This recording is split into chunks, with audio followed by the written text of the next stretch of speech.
Okay, guys, we are live! So for those listening at home, welcome to the Dungeon Musings YouTube channel. My name is Kevin Madison, and I'll be your friendly, what am I going to be? I'm going to your Mythras Master, I guess, today, because today we are going to be returning to a game we played late last year for the first time. That is the Design Mechanisms Mythras, also known as Runequest 6th Edition. And we are making use of the supplement that they publish, Classic Fantasy, which makes Mythras look an awful lot like, like Dungeons & Dragons, to be honest. Classic Dungeons & Dragons. And we also, last time we made use of this as well, but it's worth noting, the Unearthed Companion has come out since... or just before we played last time. So if you, it's a relatively new release. If you have played Classic Fantasy before and you haven't checked out the additional material from the Unearthed Companion, they make a few bit of changes to the rules to it. There's a ton of new magic and new monsters. The level cap has gone up to, I think it's 5 or 6 with this, maybe higher. Ranks 4 or 5, as well as a bunch of other expansions. And for those who are familiar with D&D, it's basically every rank is about 2 or 3 levels. So that dramatically expands the range of play to experience with it. Plus, there's a bunch of new monsters and new spells. So anyway, that is the game we are playing today, and with me today are the stars of today's session. We are also, I should say, making use of, let me get the author's name correct here, Michael Curtis's Stonehell dungeon. Now, I have links in the description of the video to where you can get the Lulu shop for Stonehell, as well as for the Design Mechanism, where you can get, there's a free version of Mythras.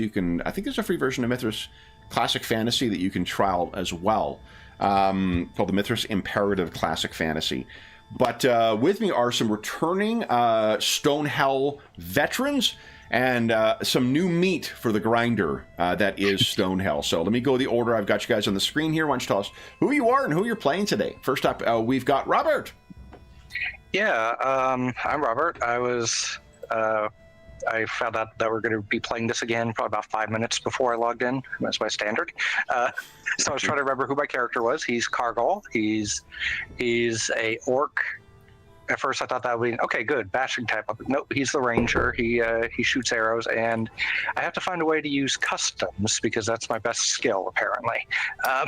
Everyone gets a pretty generous training in customs, so you may not be alone in that. Okay. Great. Next up is John.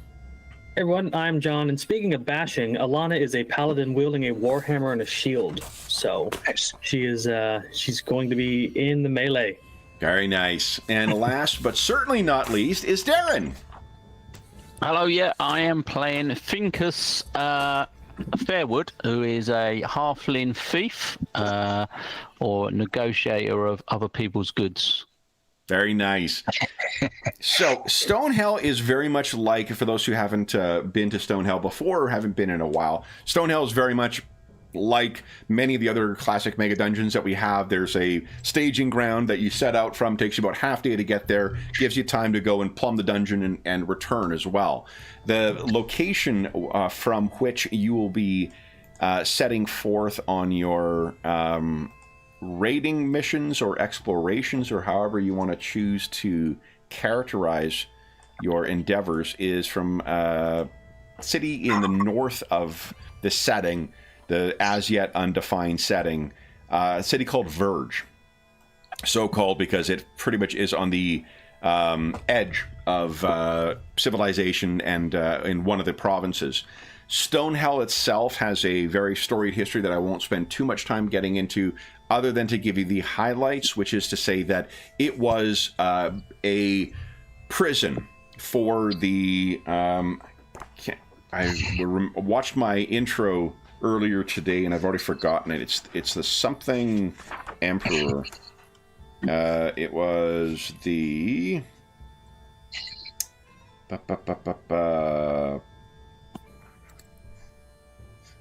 Where is it here? The Potentate.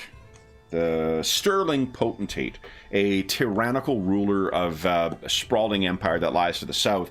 Stonehell is where they sent their prisoners, and the prisoners were given tools to dig out their homes. And that was, it's about 200 years ago when the Sterling Potentate was cast down and freed. But the Stonehell itself ended up developing into its own kind of ecological culture. And then there were many who just were so changed by the experience in Stonehell, they did not leave. They remained there afterwards, and then since that time, there have been a variety of other forces that have tried to make use of Stonehell, like hobgoblin armies trying to use it as a staging point, like goblins trying to use it as a warren, like wizards using it as a laboratory, like other darker things, they say. So many dark things lie in Stonehell, but it's also said that the legacy of all those people going in has left tons of riches behind as well. And let's say nothing of whatever the Sterling Potentate hid in there. And so there are many who make their forays into there. Let's start with the proud tradition of rumors. We assume that our session will start around a tavern somewhere in Verge, planning a trip with 3 adventurers. I think it's probably a bit much to call them heroes. So 3 adventurers are hearing. Why don't you each give us a d20 roll? And if we get duplicates, I'll just bump the results down. Okay. So I'll go in ascending order here. Alana. Halfling is very lucky so far. What you've heard, remember, low rolling is the thing that's fortunate in this game. So... Oh, well, he's very unfortunate then. Yeah. So, Stonehell Dungeon rumors. What you've heard is that one entire section of the dungeon is filled with dangerous plants, Alana. As you're talking to someone talks about, like, losing colleagues who were in this, plumbing down. They're torn apart by horrible plants that have taken it over, as if a jungle lay down in that limestone crypt. Finkus...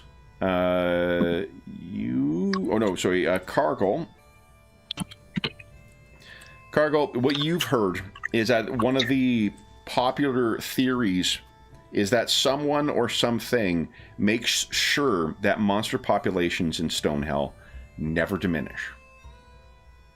Something is consistently feeding new things in there. And then Finkus, what you've heard is that orcs and goblins of Stonehell, that the 2 different groups are sworn enemies, that they are not allies with one another. Now, there are 2 other things that Cargill and Alana both know. Alana, along with a elven wizard whose name is Oribin, they actually were retained by somebody to what do you remember? I guess first off, John, I'll ask you, do you remember much about what the mission was, why you guys were trying to go to seek out those bandits? Yes, I believe there was a sword that was taken or lost in a gambling thing, and we were there to get it back. Also, bandits in the area, you want to clear them out because they would ambush and rob people along the way. Yeah, so there was sort of a multi step reason to try and seek out this one bandit in particular who seems to have taken a family sword by someone. I think there was a romance involved as well, if I remember. I actually didn't go back and rewatch it, but I thought that the sword was lost because the bandit or the pirate had taken advantage of the person who was hiring you's sister. Did that ring a bell at all, or am I imagining things? Could have been. I got gambling stuck in my head. I didn't watch the episode either, but yeah, it's been a while. All right. Vaguely, that's a little bit of deja vu, but... No, it won't be for you, because Cargill, you actually went with Oribin in a different way. You went into the main actual, the surface, the entrance into Stonehell. Yeah. So, okay. And to give you guys... I only got to experience some weird dark magic with near a statue and like rat things, and it was that is true. Yeah, there was something unusual in there. So the Stonehell is built into a box canyon in some limestone mountains. This is what the half day's travel is like when you're making your way towards Stonehell, and when you finally enter the box canyon, this is sort of what to expect from it. is the sweeping limestone cliffs. But then there is at one time a massive wall, or I think it's a 20 or 30 foot wall that was built up to keep prisoners in there. And access was originally only through one massive gate. But Cargill can tell you, having reconnoitered the part of the area in there, can tell you that there are at least 2 massive collapses in the wall. And the gates that used to be down in Stonehell, those are open. However, Cargill, do you remember what seems to have occupied the gatehouse now? I don't. Goblins. Goblins. Yes, my favorites. I mean, my favorites to kill. You do not care for goblinoids. That is true. That's right. So that is sorry, what... it just popped in. Sorry, it just popped in my head. I remembered the rabbit thing, and I was like, "Oh wait, rabbit! I remember this now." Okay. Yeah. Okay. So that's what you. So what I anticipate is our scene opens with all of you sitting around at this. Oh, go ahead. Did someone have a question? No. Okay. So I thought someone interrupted. What I'm picturing is you're sitting around. Finkus, you have not been to. For one, you weren't aware of those bandit caves. The reason the bandit caves are also important is that it is also a switchback or a pass that leads over to a switchback pass that leads to the actual entrance. It's said that the entrance to the dungeon itself is a small chamber that you go in, and then you basically follow down 100-foot long spiral staircase that'll bring you to the first of many levels of this dungeon. So what I want you guys to consider is where you would like to go today. Are you going to be heading to the bandit caves again? Alana and the wizard reconnoitered the place before, which allowed them to get, by use of magic, they actually, I don't think you killed a single person in the bandit cave. But we weirded them out, scared them, clubbed them, but I don't think we killed anybody yet. No, it was. There's a really cool cantrip called Befuddle in the game that Jeff made really good use of, and he also made use of his invisibility spell to basically keep everybody, to allow Alana and him to go in. Even when they were disturbed, they were able to sort of make them forget. Well, the thing is, they don't forget, but it makes them non-combative. What they realize is there's like 20, at least, bandits that you found in there. This game uses an action point system for modeling how much you can do in a turn, and it requires you to spend action points in order to defend. Being outnumbered is a dangerous prospect in this game, because you will not be, just like in real life, you're not able to respond to everyone. So what I assume is that you did not actually take steps against it. You've reconnoitered, you came back looking for other allies. Cargill, you've done a little bit of reconnoitering with Orabin as well. You two have that person in common. Finkus, how do you think you fell in with these folks? Well, the talk of bandits, I mean, bandits, that just screams treasure, money, any ill-gotten gains that they've taken off of other people, and they're generally a bit stupid, so easy targets. So any talk of that would have piqued interest. Okay. So here are some of the options then, is you could follow Cargill and Orabin's original path, head to Stonehell, and potentially try and see what's in the gatehouse now that you've got bigger numbers. Potentially ignore that and just go further into the Box Canyon and make your way towards the entrance, or see if there's other. Cargill and Orabin did explore one of the side tombs for where guards and whatnot were often put to rest, and since then other people have adopted that. Or just ignore all that stuff and make a beeline directly for the entrance. You could also try and take the path that led to the bandits' cave and either engage with them to try and achieve what Alana had been hired on for originally, or ignore that, make your way to the switchback and skip past the watchtower, the box canyon and try and make your way as close to the entrance to Stonehell as you can. That is what I imagine, sitting around with your dirt cheap ale, talking about what you're going to do, leaned into one another, of course, because you don't want other people to fucking overhear this. Because there's a fair bit of other adventurers who may be here. The other thing you guys, as a reminder, you've heard last time, the hobgoblins apparently are on a bit of a... to say they're on the march is not quite correct, but they are mustering. And that is a concern because unlike goblinoids who generally sort of, they, you know, as large of a group of like drunken ruffians you can kind of manage, that's about what you can manage with a goblin. But hobgoblins are much more organized and more group oriented. So if they are mustering, that may mean that an army is going to be traveling in the north, which will make your task potentially more difficult, particularly if they choose to use Stonehell as a staging point. But what do you think? Absent any other concerns for the rest of the party, what does each individual character want to do? That might be a good starting point. For Alana, hearing about a rising hobgoblin threat seems more pressing than bandits in a cave. And I think, yeah, quick. Yes, I believe the same for Cargol. After all, he thinks that they might turn his.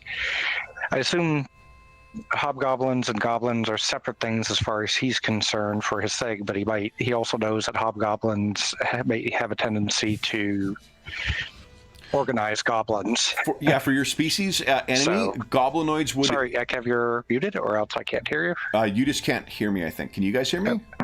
I can hear you. Yeah. I can't hear Uh-oh. at all. Okay, something happened. Oh. Go ahead. Sorry. Can you hear me now? Nope. Yep. Okay, now I got it. You got it? Okay. So for the purpose of your character, goblinoids includes goblins, hobgoblins, and bugbears. Yeah. Okay, so not only does he hate them as much as he hates any goblin, but he also knows that if they're in the area, they may organize the unorganized elements and be a true threat. Yeah. Okay. So one thing you may be able to put some like cold common sense on here is what are the three of you going to do against that? You don't know anything about what the mustering is. It's just rumors at this point. What really it is you're going to want to keep an eye out for when there are hobgoblins, and the hobgoblins may very well have readily accessible reinforcements. Yep. So, yeah. And as far as the bandit caves are concerned, that seemed like a pretty good staging ground. If they wanted to have some forward operating forces, that likewise could be a place they could turn over to them or ally themselves with it, right? Like, you can't have an army fight everybody. And in a multi-species place like a traditional D&D setting, it's not at all unusual for evil humanoids to ally themselves to other things. Sorry, Finkus, I interrupted you. What were you saying? No, when I was hearing what the others were saying, I was thinking, well, I don't want to get involved in a war.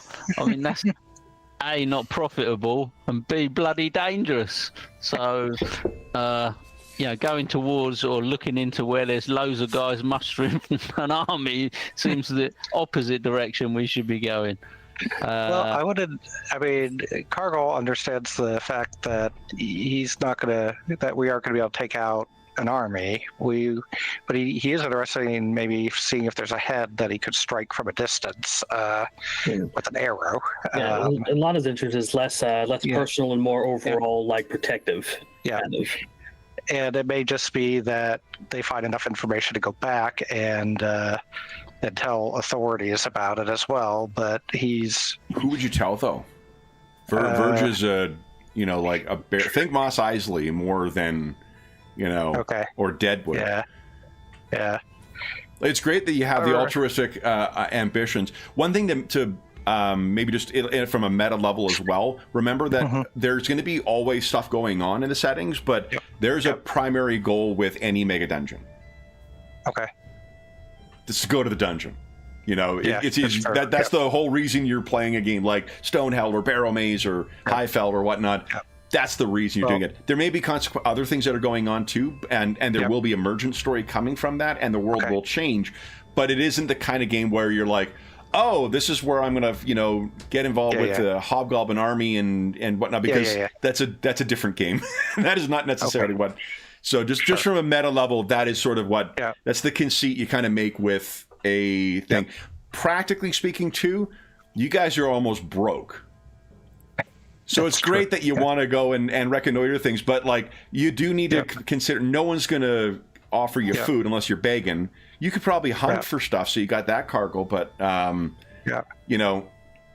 it's assumed that for whatever reason you're also interested in dealing with the mega dungeon. So so maybe it's more like he's going to keep his eye out while he does that, but. To be honest, I don't remember much at all from the first one, so I don't recall what his initial, what his through line for going into the dungeon is. But I think he's. That's up to you. That would be if you can steal a Feng Shui RPG term, it's buy-in. That's for you to figure out why he's doing it. Not. Okay. Well, so, I'll say for right now, he kind of keeps it to himself. If we're almost broke, Alana's got super armor, so we need to get in that dungeon. I mean, maybe he just has this cycle where he gets himself strong enough money to buy the next thing to kill more goblins, and then he realizes that he's overwhelmed, so he has to go back in, find more stuff, to kill more goblins, type of thing. Okay. So he's on this gameplay loop. In his real world. If you want to get a sense of trying to get into your character's head, like these are pre-gens, so they've got pre-made passions, but your passions will also inform, it's the things your character cares about, right? Or the things that are, like, for instance, Finkus has a oath to the Thieves Guild. Yep. When that comes into play, he can play into that. Cargill, have love of the North Country. So there could be the people here. It could be just the open area. You also have one to good. And your Ranger's Oath. Yeah. Right? So in a similar way, the Paladin's Oath and good in general are passions for Alana. So Finkus, you definitely know that you've got... Oh, Finkus happens to have... What's this? Oh, greed as a passion. Yes.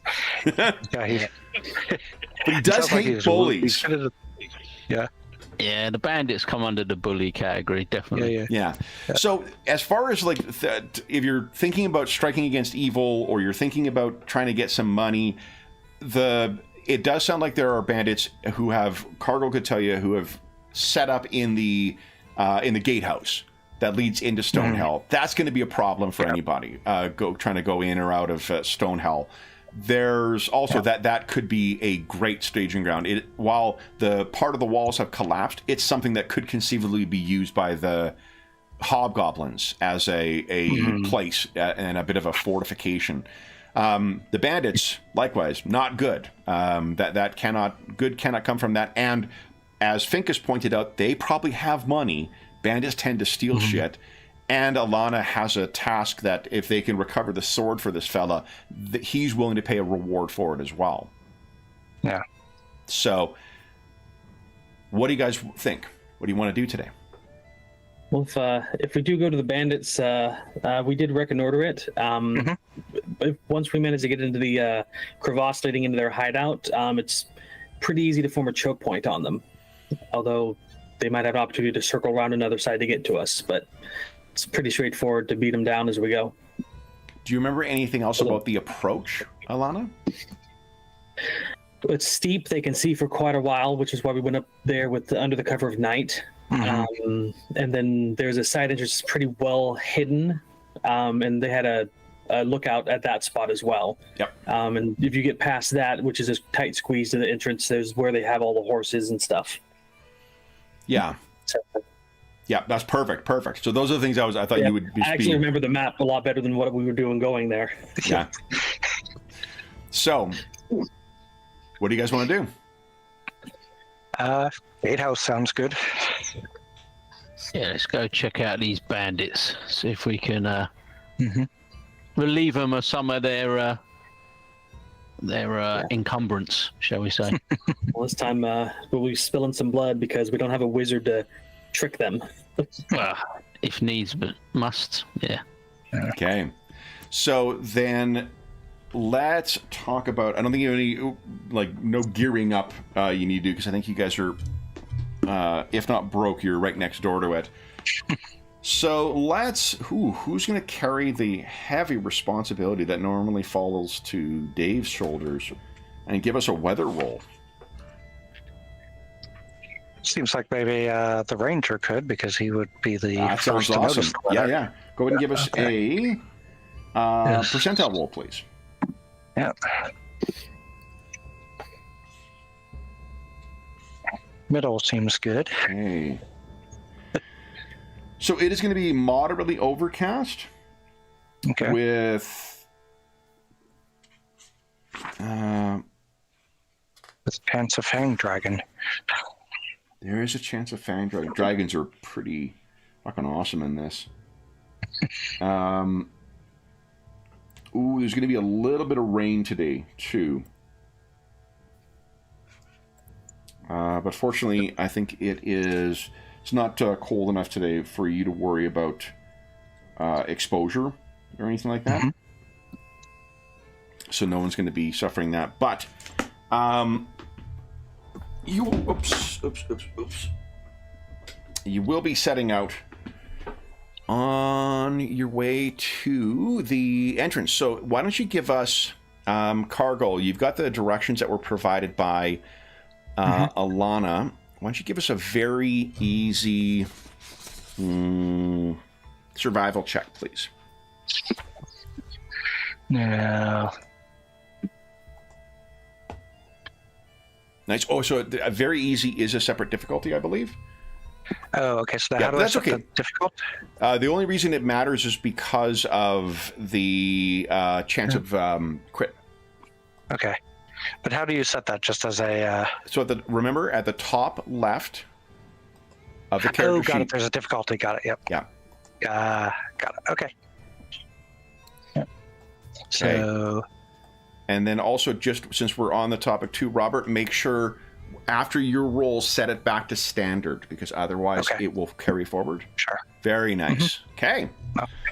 All right. So you guys set out into the hills. You take your path, or you take a path off of the kind of regular route that leads up to Stonehell. For having been the Sterling Potentate's dungeon for so long, it's a pretty well-trodden path that leads up there. It is not active any longer, or at least not for the pack trains and whatnot that go up there.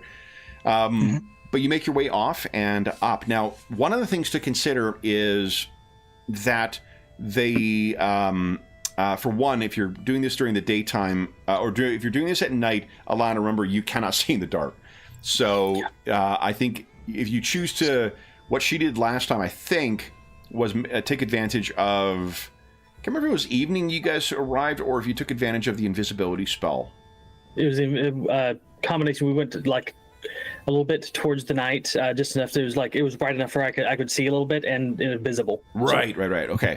Yeah. So you guys are making your way along, and then you're going through the rough path. And let me bring you over. The thing I was going to say is, the path you're following, it dawns on you, is likely the path that is being followed by the bandits when they need to get access to elsewhere. So, have you any contingencies in the event you come across bandits, or have you discussed that? As far as taking them out, not letting them run back to tell their partners? Well, you know they have horses. No.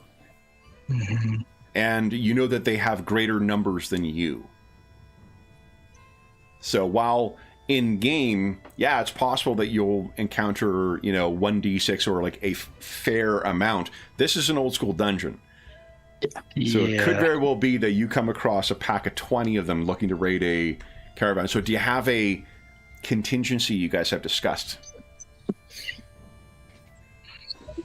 Also, you are likely aware that they would know that they had been... Someone had got into their area and... Yeah, because I messed with their mind while invisible with that freaking flaming thing. It Yep. was great. Freaking flame thing. So Yeah, it's like a... Anyway, yeah. do you wish to... so do you have any thoughts on what changes they may have made, or what things you wish to do to get around them? I mean, you could have me walk ahead if you want, because I'm going to be a lot harder to spot.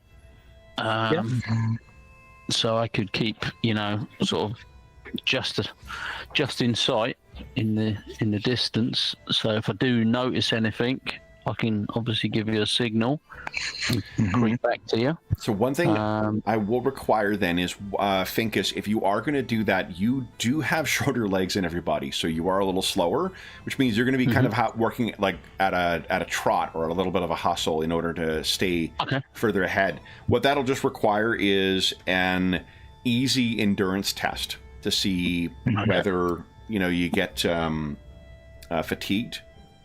Okay. Yeah, I could do that. Easy endurance. So that is a fail. You could spend a fate point to re-roll, or a luck point rather, to re-roll. Luck point. Yeah, that is. Yeah, I will do. Yeah, you're green, so go ahead and give us a re-roll. Okay. No problem. Almost a crit too. Wow. All right. Green bar. Okay, so Finkus is going to be up ahead. What about the rest of you guys? If Finkus does here, what's the plan then? I think probably. Cargill is quite stealthy. Like, I believe. Yeah. In addition to having a decent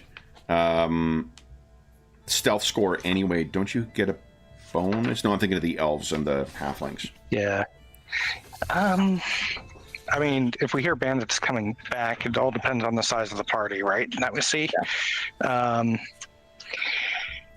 I have two thoughts. Cargill could either kind of trail Alana a bit, so that if it's a smaller party, he can basically get into a hiding position while she's, and so then if they see her, he can take a shot or something from cover.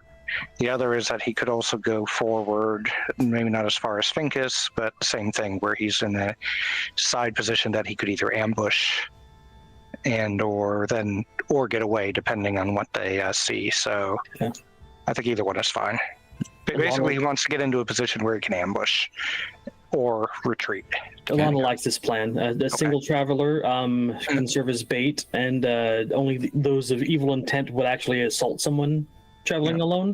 So she is happy to serve as bait.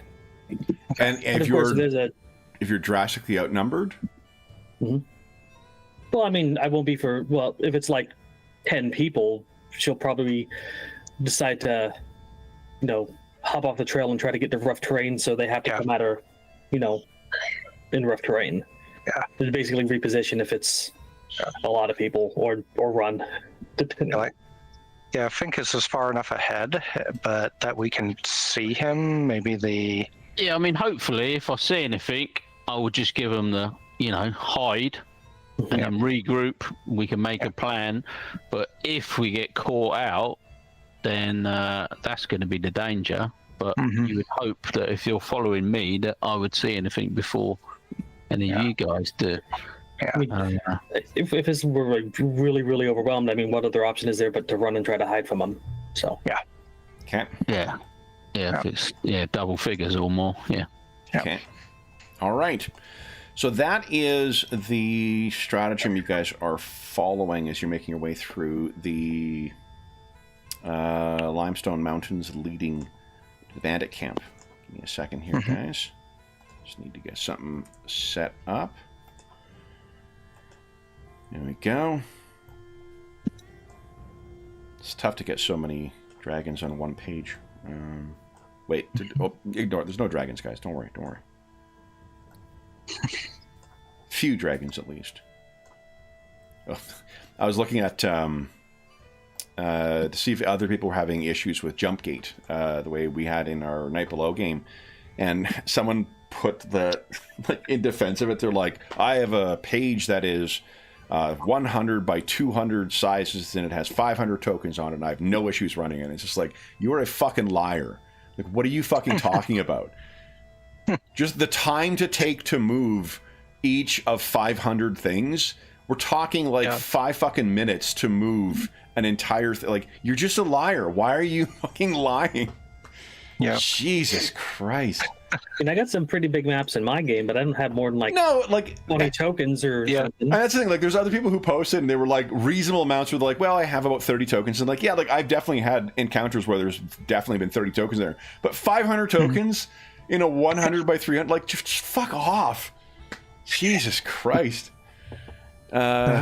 Okay. Maybe he has them grouped up or something in a certain way that he can move them, but that's tedious. Well, like, there's like, I also make use in some campaigns for token pages, right, where I just got everything preset when I had the forethought to do that. But even then, 500 tokens on a 100 by 300, like, the way it was presented as if, like, we use it and we use it in combat. There's no difficulty with it. Like, you're the just skill of exaggeration is highly. Jesus Christ! Do you also have a girlfriend in Canada too? Like, come on. Good God. No offense to you who actually have girlfriends in Canada. No offense taken. Okay. I think the local Canadian equivalent would be, I have a girlfriend in Saskatoon. Let's see. Oh, guys, don't worry. I found it. Yep, that's the money. Little off topic, that Claire Obscure Expedition 33. Oh yeah, did you finish it? It's good. If anybody's watching and you need a recommendation, I haven't finished. No, I've got that into Act 2, and yeah, it's a big game. Nice. I've got 28 hours into it so far, and I'm not finished with it yet. Last night oh, come on, game. Jeez Louise. Where's my 500 tokens? Come on. I should be using a jump gate. Because we had to cancel Dark Eye last night, I ended up playing or spending the night reacquainting myself with Dead by Daylight. I haven't played that in probably a year. They've got a 2 killer versus 8 survivor mode on right now till the end of the month. It's fucking awesome. And I actually didn't play I played the survivor the whole time because I needed to bank a bunch of their currency stuff. But boy, oh boy, an entire evening where I'm playing Bruce Campbell as my character, running away from killers. That's a good video game. My goodness. Okay. I would never have imagined that kind of video game would be that popular. It's crazy how like, especially with the licenses they have, because like they've got Alien, they've got Chucky, Leatherface, Michael Myers. Ghoul, Tokyo Ghoul, the manga, was just added. Dracula from Castlevania is a character in it. Vecna from D&D is a character in it. Yeah, it's really, and like each it's a really clever game. Like, the asymmetrical nature of the PvP stuff is really cool, and the fact that each killer has a different kind of ability and different power suite, it means it's always something new. Ghostface is a character in it as well from Scream. Well, technically from the costume. They didn't get the license from it, and I don't know if you guys know the weird... So they use the Ghostface in the Scream franchise, like the character Ghostface, but it's a costume that is owned by some other rights holder. So something... Dead by Daylight licensed the costume, not the character, even though he talks like and looks like and kills like the character from the film. But yeah, it's great stuff. Okay, so I think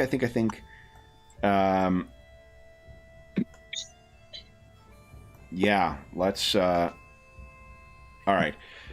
Finkus, would you kindly give us the task would be easy because you are you're not you've got a bunch of cover and whatnot for stealth, but you also have your stealthy thing, so increase the difficulty grade by 1 more. Would you go ahead and give us a very easy stealth check? And it's going to be contested. So you want to roll contested rolls.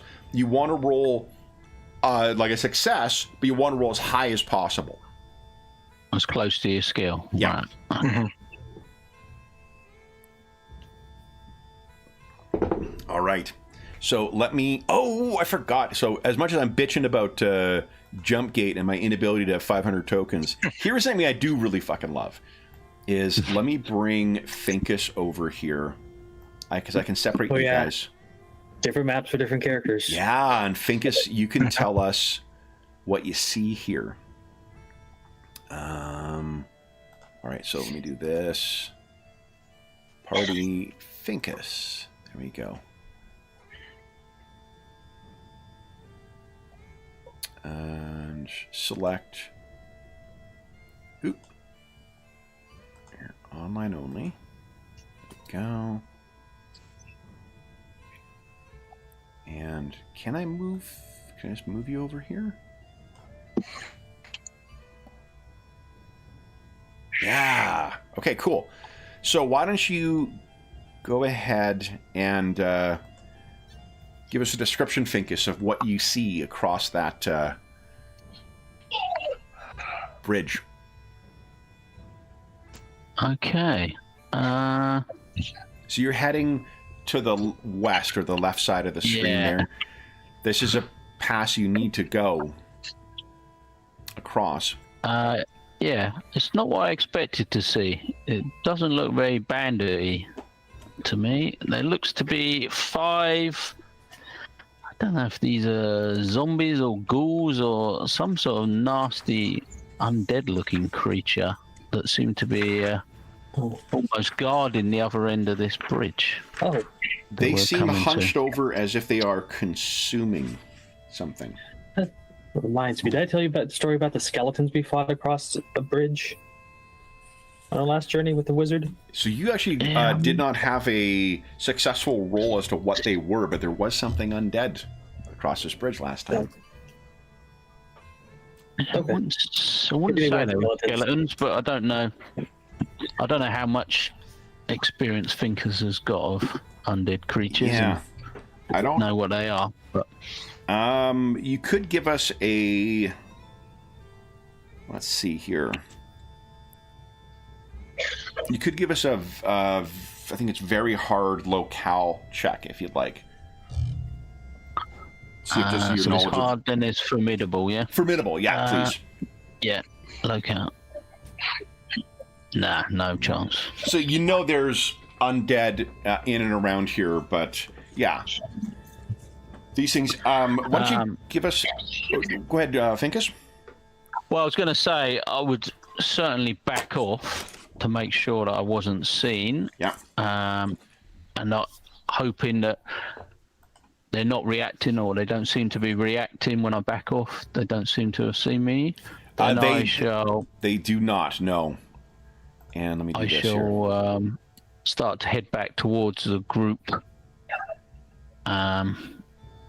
Giving a gesture of sort of get down or hide as we'd predetermined. Okay. Oh, there we go. God, I love that. So you can go ahead and move. You should be able to control your token. You can go ahead and move back to where you are behind that cover.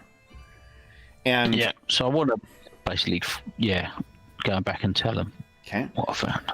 So Alana, it is not a matter of deja vu here.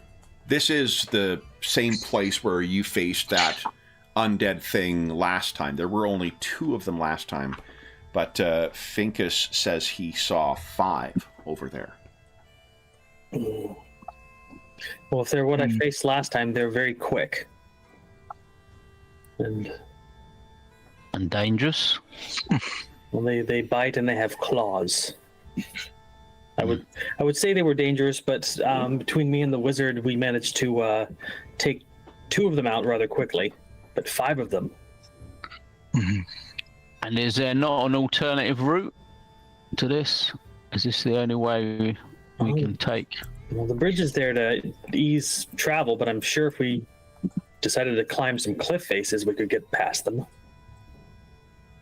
The risk would be is potentially getting lost, I guess. But you do have a ranger with you, so he may be able to get there. The other thing is this is in fairly mountainous terrain, so you will be making endurance checks to avoid fatigue if you're going bushwhacking through here. So those are the two risks of going off. Yeah. If you two get good positions, you both have bows, yes? Mm-hmm. I do. I haven't got a bow. I can throw daggers, but not a bow. Well, I've got a short bow, but somebody needs to stand in front of these things and make sure they don't get to you guys. I wonder what poor souls these things have eaten this time. Finkus, you could give us a... let's say it's an easy perception check, if you'd like. Okay. See what you've been able to pick up from... Do I think this bridge is like one person wide?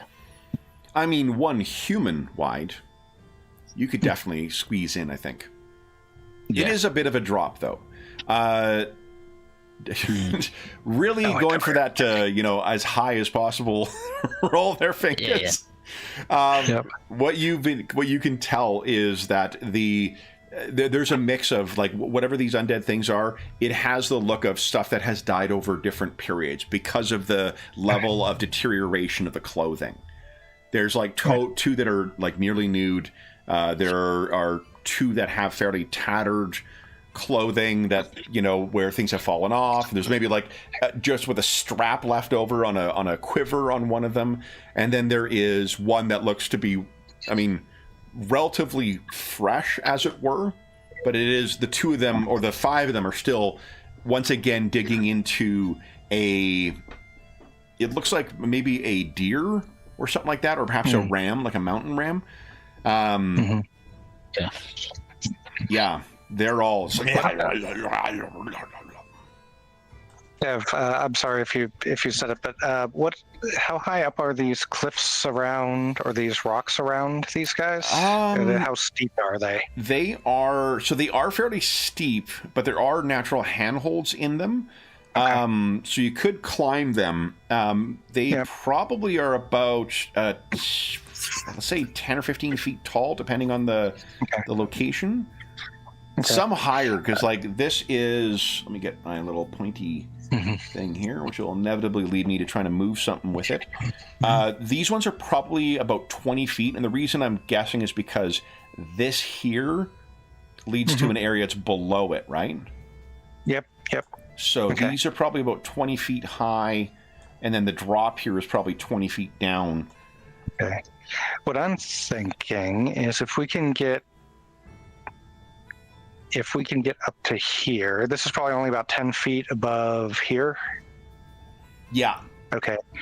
But, he's hoping at least that these things, and he doesn't know for sure, maybe he does, but that maybe they aren't as coordinated as humans, have a hard time climbing up this. We might get one or two free shots at them before they can come up here. So if we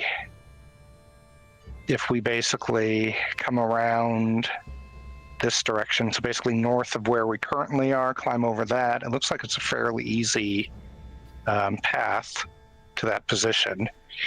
If they're distracted by deer and whatnot, they may not even necessarily notice us until we get into position. I do like the idea of you guys sneaking around back, and then I get their attention to draw them on the bridge. Yep. Yeah. And then if we need to, if they come over the bridge, we can always move over to like here and take shots. Because then if they're coming at you on the bridge, they're only hitting you one at a time. Hopefully. Yeah. I do remember that they can squeeze together and get real close range, so maybe two. Okay. What do you think, Finkus?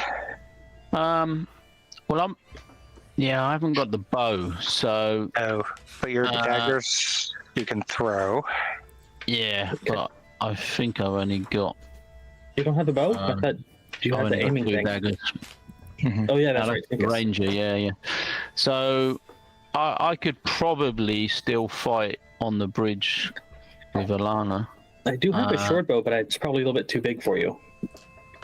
Yeah, so I think the bridge is, the best option for fighting if you think you've got the armor and the skill to hold them off on the bridge.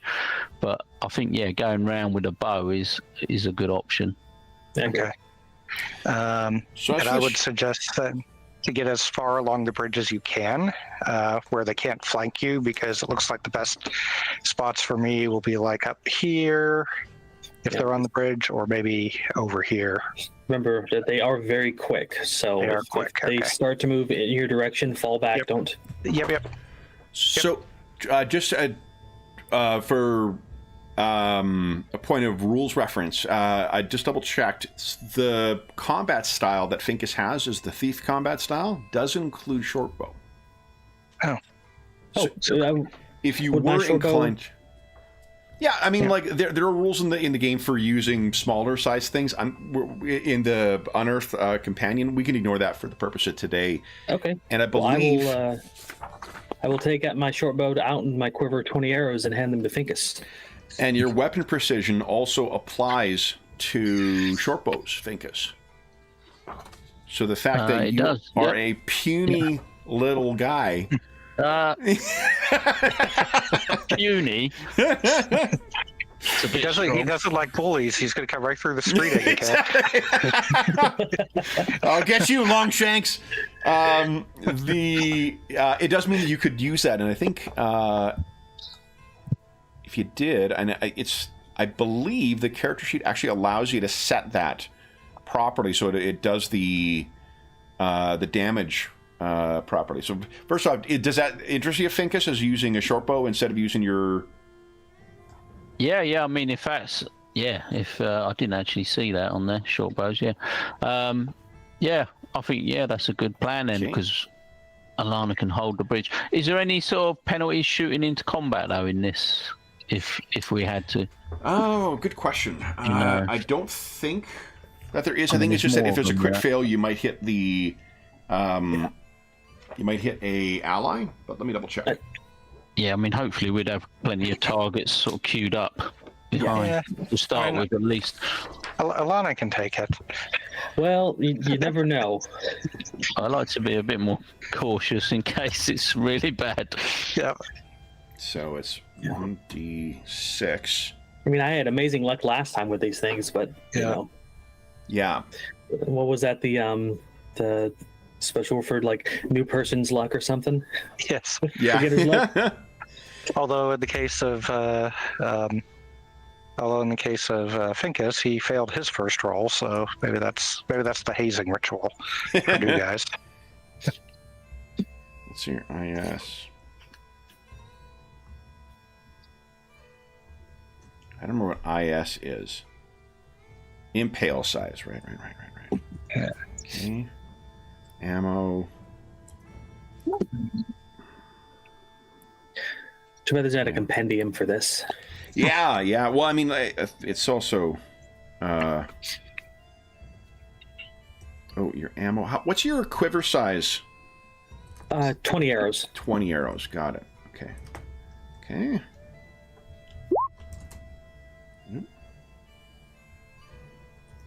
So just finishing adding in short bow for you. Combat effects. Yeah. Okay. I'm going to make a note that it's on loan to Finkus. You hear that, Finkus, right? Alone. Yes. I Yeah. expect it back.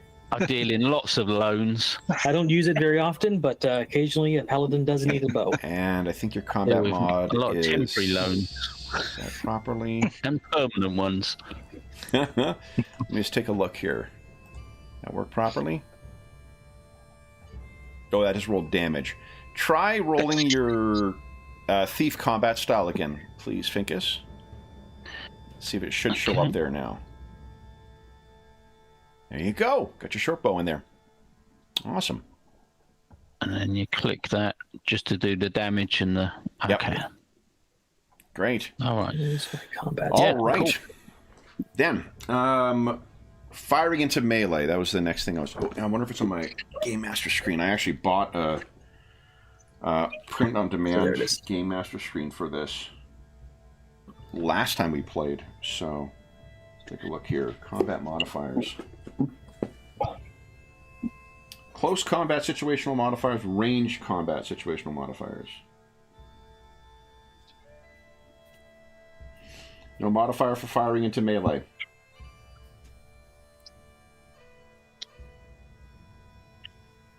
Yep. You're good. You're good. Okay, cool. Then. Let's do some sneaking. Yeah. So first Okay, thing and will I be will, climbing. I will probably So- be waiting around here, looking around the edge to wait until you guys are in position before I get their attention.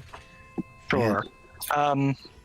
Let's just see. Does anybody have any rope? Because I'm thinking Cargill's probably going to be the best at climbing, but maybe not.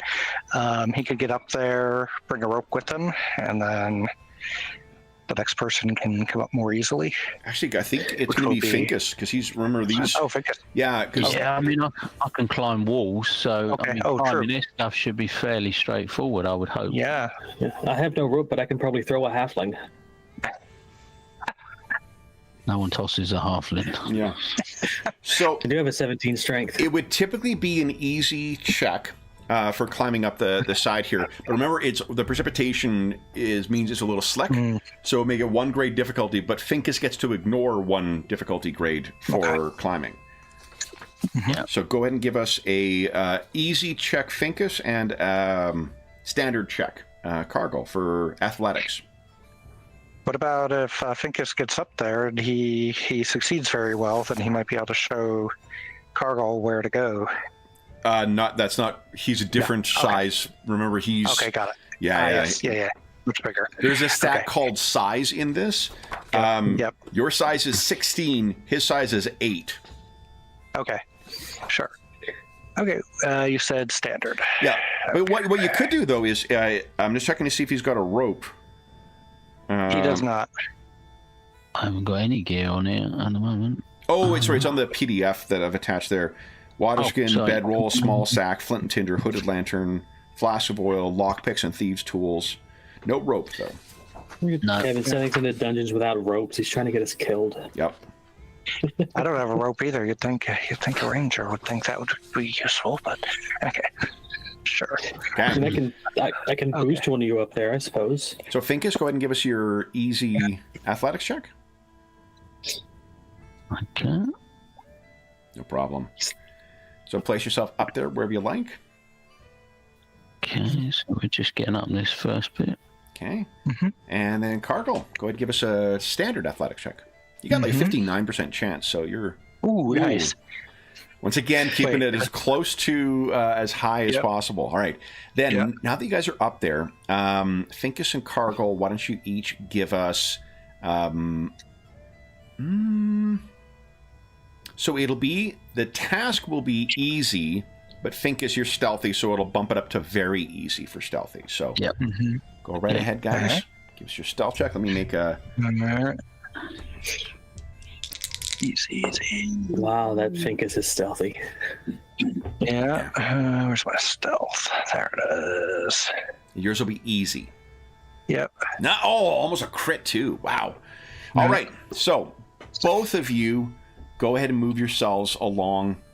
And I guess now would be a good time to think. Alana, did you guys talk about a sign for when you were going to go out and when they'd be in position? Because I don't remember you doing that before they snuck away. Yeah, I figured they'd get over there and I'd be able to see them and like, okay, I'll move out then. But all of a sudden they're ghosts and I can't see them.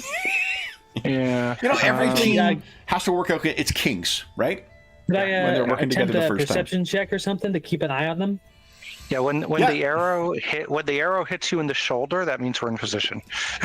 Go ahead and give us a. I think you know they're up there, so give us an easy perception check. Yeah. Alana. Okay. Hey, Okay, so you can see where Cargill is, but you've no fucking idea where Finkus is. that's fine. He's the big guy. I'm keeping an eye on him. Okay. Yeah. Now I want to figure out distance here. So these are 5 meter or 10 I meter. believe it's 5 Squares. feet. 5 feet. Yeah. Okay. Oh, sorry. I just tried moving. Hit the wrong thing. I thought I was hitting the. That's about measuring tool. 65 feet. 70. What about to kind of the center of the bridge? From you, 55 feet this way. Okay. And the long. And remember, you need line of sight as well, too, right? So Yeah. the line of sight here would be blocked by that cave wall. Yep. Well, I think the idea would be, yeah, we aren't going to shoot at them until they start coming across the bridge. So I just want to check something here. Oh, Lana, line of sight would also apply to you. Like, I'm fine with you keeping track of them, but you need to be in a place where you can actually see them. Yeah. Yeah, I figured as soon as they get up. Put yourself in your character right now. Look where you are. Yeah. Look where they are. Like, there's no earthly I'd probably idea. move out there and try not to get the ghouls, the thing's attention. Alana, give us an easy stealth check, please. I am horrible at stealth checks. Mm-hmm. It's okay because if they see you, they start coming. We are in position. Do you wish to luck point that? I have 3 of those, right? Yeah. Yeah. Yeah, I'll spend 1. Okay. -1. Try to re-roll that then. Come on. Yeah. Nice, a crit as well. Incredible. So yeah, you can feel free. Like they're not going to be aware of you until you know. I'd rolled for them. They failed. You basically got 2 degrees of success better than them. So, are you guys comfortable with where you are?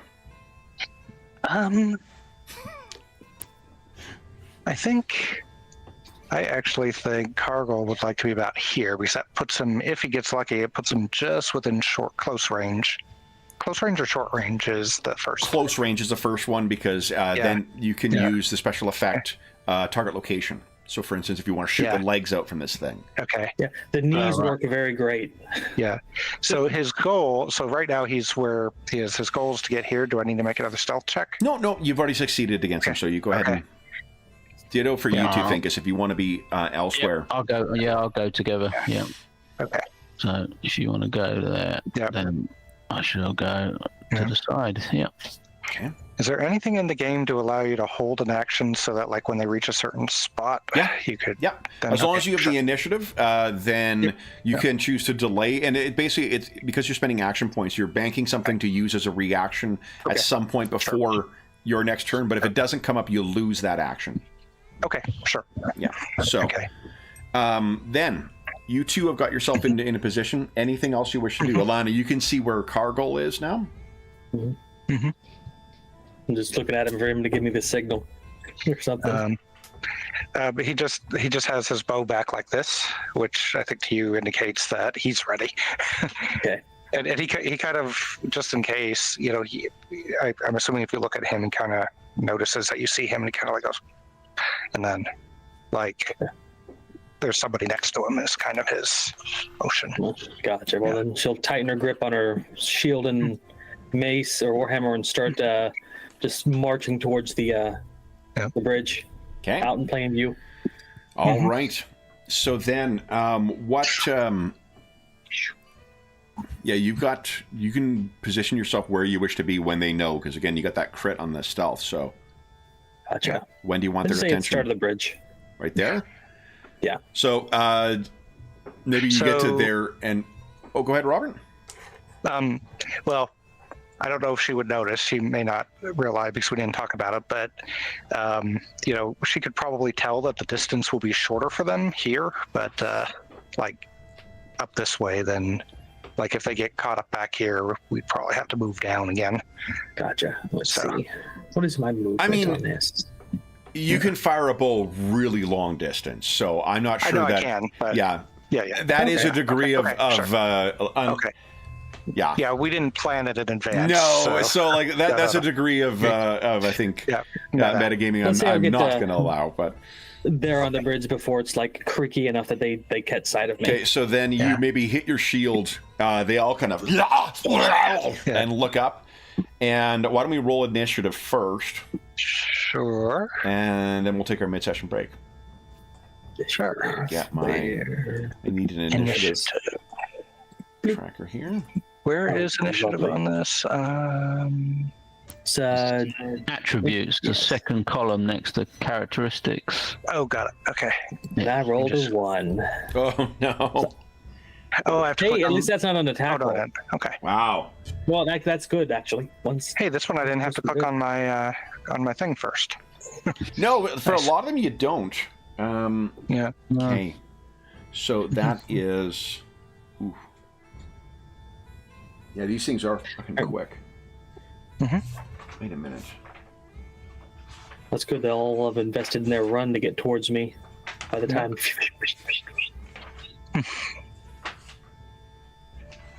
I love when an ambush comes together.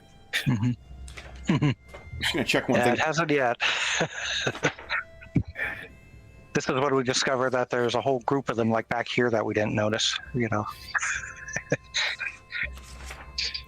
Don't give Kev ideas. Yeah. No. All right. Den.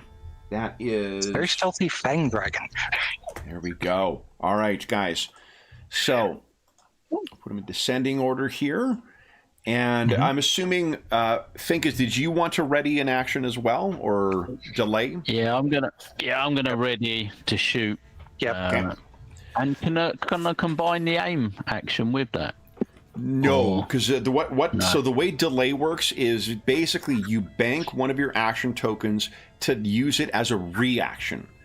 The game So it has costs 2, does it? proactive actions, which are just like actions, reactions, but they all require action tokens. And remember, you can spend fate points or luck points to gain an action point. So if you do need to take an extra action or a defense or something like that, you do have access to that. So you wouldn't necessarily be able to aim. Aiming would be at a single target over for you a full turn as well. Cargill's got a special class ability that allows him to do it as an action. Oh, okay. Yeah. But normally, Well, I'll just hold, waiting to shoot when they start running across the got bridge. it. So the two, you Sort of get your halfway. bows out. You got I mixed up Alana's. my action and fate points. I fixed that. So Oh, you were taking. I've got 3 action points. And Yeah. Your 4 and blue 5 bar left. is your action point. So. Yeah. All right, then, guys, we're already at mid-session. Why don't we take our mid-session break right now? We'll come back and see if these ghouls kill Alana or not. So, for those listening at home, we'll be back in about 5 minutes. Okay.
All right.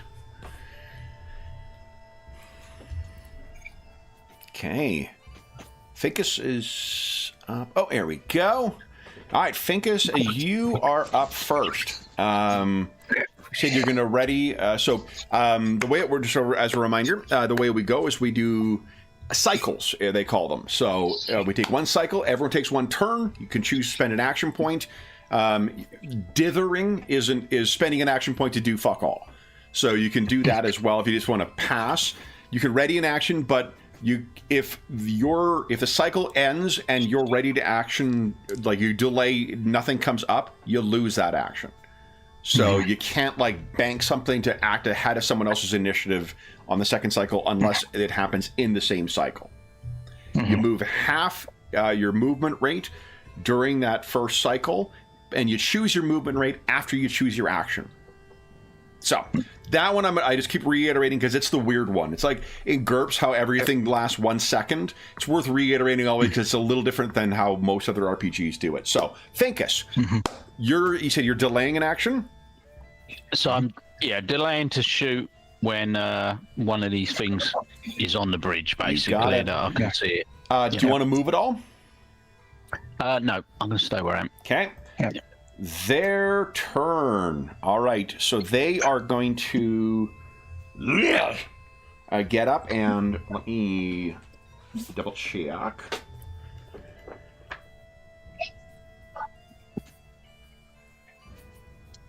Cargill is, by the way, waiting for one of the last ones to come across because he doesn't kind of want to give away until he sees, and he's probably whispered to Finkus that was his plan. Yeah. You want it as a kill box, right?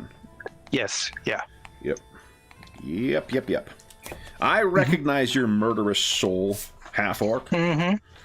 Just fucking picking on every player character today. Jeez. All right, so that's 15. Someone in chat said, I wonder if there's a troll under the bridge. I'm like, don't give Kevin ideas. That does sound fantastic. Next time they come back, undead troll under the bridge.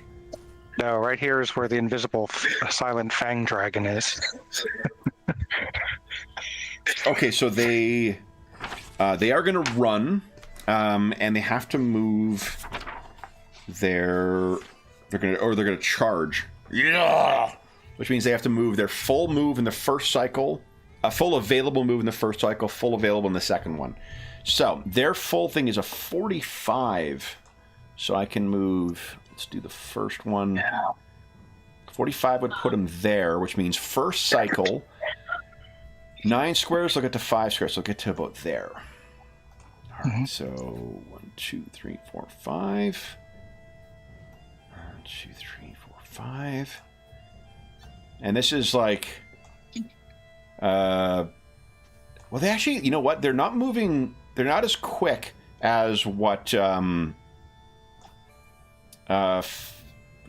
and Alana are. Well, I just I said they're quick because they charge really quickly. Oh yes. So, sorry. Yeah. No, I wasn't meaning to. I was for a descriptor to get a sense of how fast they're moving along.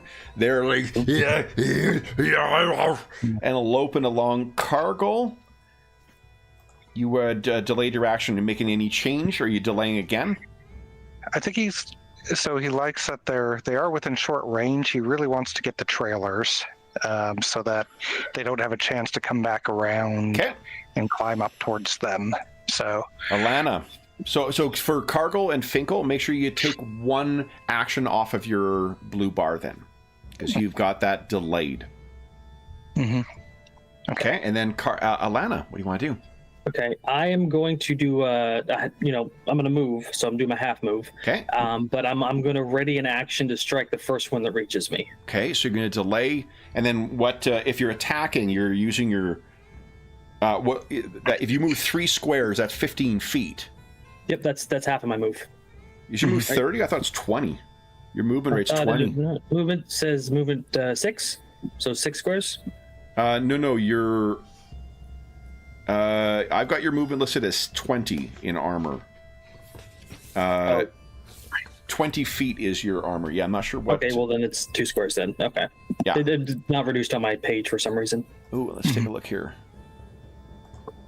Well, that's probably your base movement without the armor, I guess. Is it? Okay, let's see here. Movement. Because mine's 6 as well. Oh, and that's also 6 meters. 6 meters translates to about 18 feet, which is rounded up to 20 feet. Gotcha. Okay. That's why that comes from. Yeah, the game. All these metrics and Imperial units working together. Because Mythras uses metric, but because it's trying to again capture that D&D thing, the classic fantasy uses feet instead, and you can't make that change in the character sheet. So, yeah, that's it. Okay, so then Alana, you move forward and you've ready things. All right, Finkus, your trigger delay has not come up, so you've lost your reaction. What are you doing?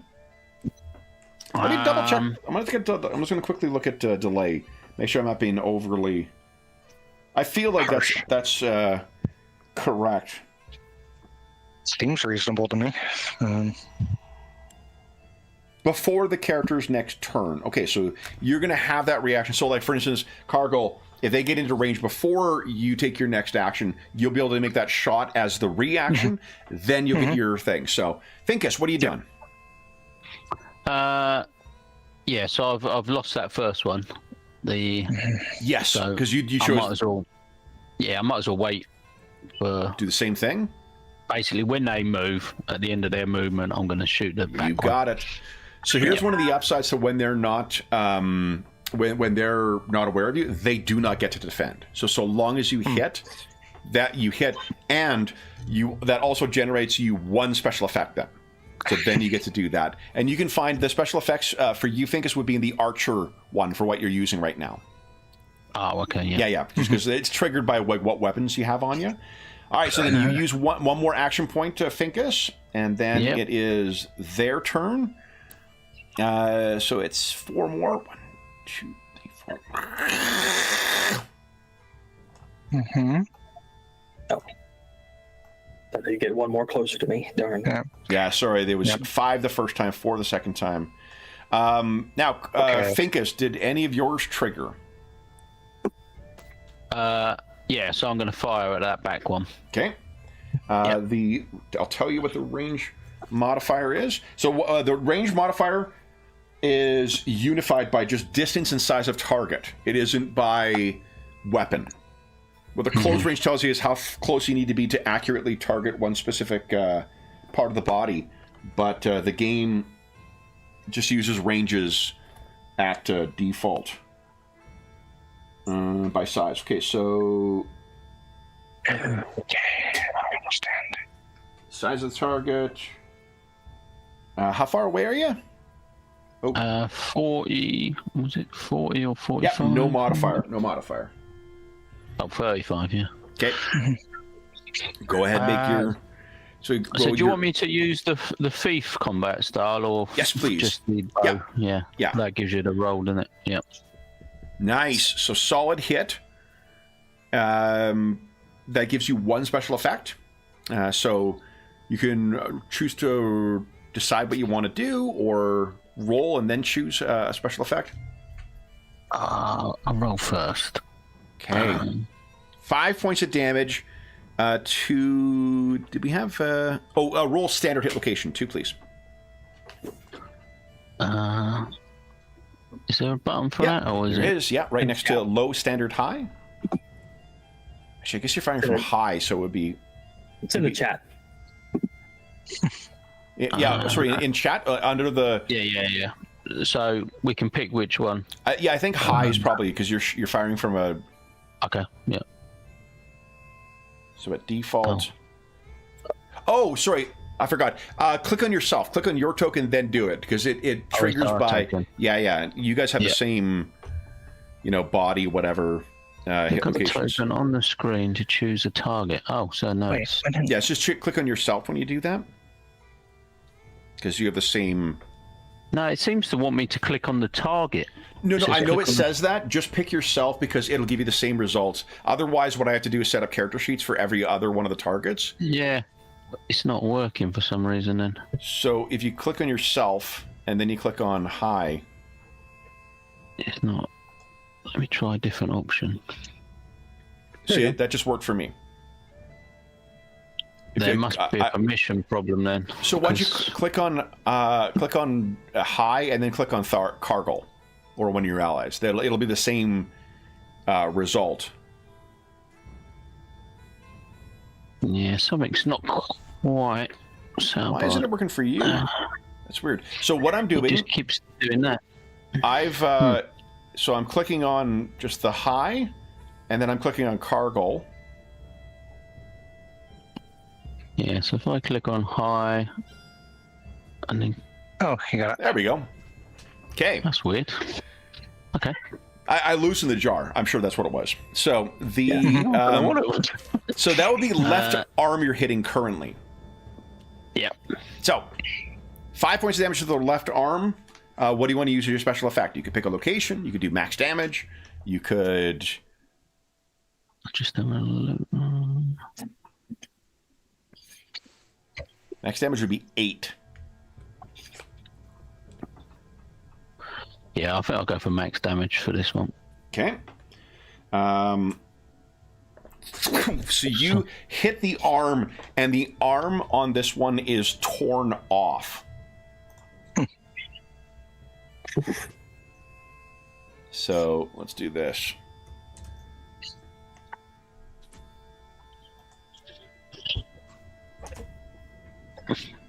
Nice. Oops. There we go. All right. Then Cargill, did you want to use your ready to action as well? Yeah, he's going to aim at the same one. Go ahead. Actually, from a mechanical perspective, does this mean that he is he has any negatives in attacking and whatnot? He's been disarmed. He's been disarmed. Okay. Yeah. So probably less attacks. Okay. He's actually going to aim at the next one, and he sees Finkish shoot. So he aims at the next. You did say that you were hitting the one that was at the back as your ready to action. That is right. Okay. Yes. Okay. That is So right. Yes. Okay. because you're going to try. Yes, So go ahead and give us. Click on your combat style, and then it'll make the roll for you. Make sure your difficulty is set to standard. Okay. Standard. Yep. And combat style is that with? Should be like one top right of your skills and passions. Top right of skills and passions. There we go. Got it. And that's Ranger. So. Nice. That's a hit. Okay. And then hit location, do the same thing that we did, but in reverse. Click on high, then click on Finkus. On Finkus. Oh, hey, that is weird. Okay, let's try that one more time. I click on high. No ability was found for Finkus. Hit location high. Yeah. Yeah, maybe you have to prime the pump. Nope. Can I do it on me? Yes. There you go. Okay. Okay, everybody pick on me when you want to find the hit location. So then go ahead and roll damage with your longbow. And you have a special effect as well, so you can choose to... Damage longbow. Sorry. So it's just on the in the chat there. Just click on longbow for weapons. Oh. Everything's in the chat. Okay, got it. Longbow. Only 4. He's going to use drop foe though, although it says something about firearms only. I don't know.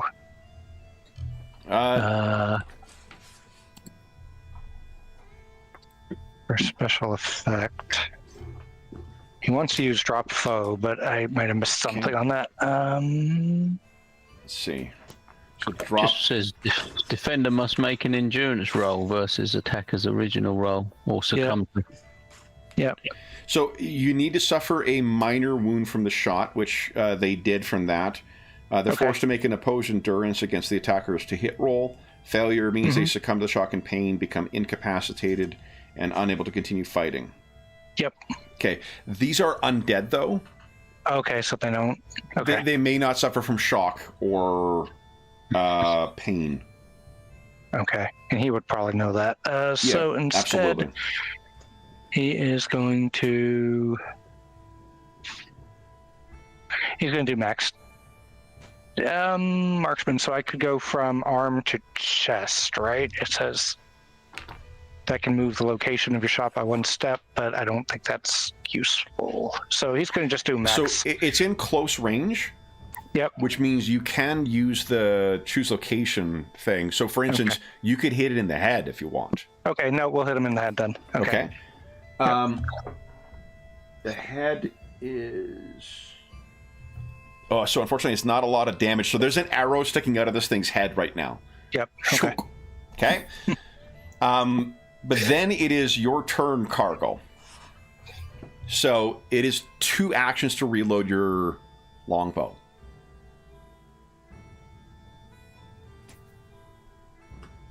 So, Cargo, what do you want to do with your action? Oh, sorry. 2 actions to reload, and I have 1 left. You have 2 action points off. Remember, that first shot was a reaction. Okay. So he's going to reload. Okay, so you're going to start reloading. Remember, reloading, it takes you 2 to reload. One of the things you have as your special effects is rapid reload. You could have reduced that by 1. That's right. Okay, so he's going to reload. He's going to reload with 2 actions, and then he'll be ready to go at the start of the next. Remember, no. It takes you 2 actions to do it. You're spending 1 action this turn to start reloading.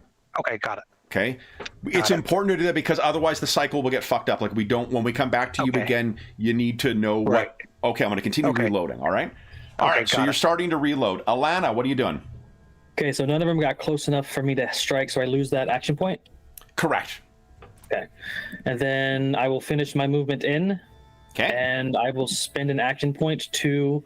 I'm specifically going to try to stay within medium range of them so that they have to get close to use their claws and try to crack them with my Warhammer. Hell yeah. Go ahead.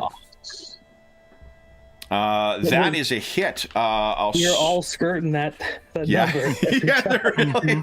all right, I am going to try and... So one of the differences where like what you roll doesn't matter, it's just the effect, is contested stuff in combat. Combat, we're not looking at these specific numbers. So this one will try and... I'll spend a action point to try and parry. I fucking failed. And actually, I critically failed, which means you get 2 special effects you can use. Okay, so I'll go for hit location. I'm gonna laugh if this is the knee again. Left leg. All right, so you have 2. What 2 special effects would you like to use? Do you want to roll damage first and then see? And then decide? Sure. Okay. Ooh. Oh, that's great. Okay, so special effects with Jeez.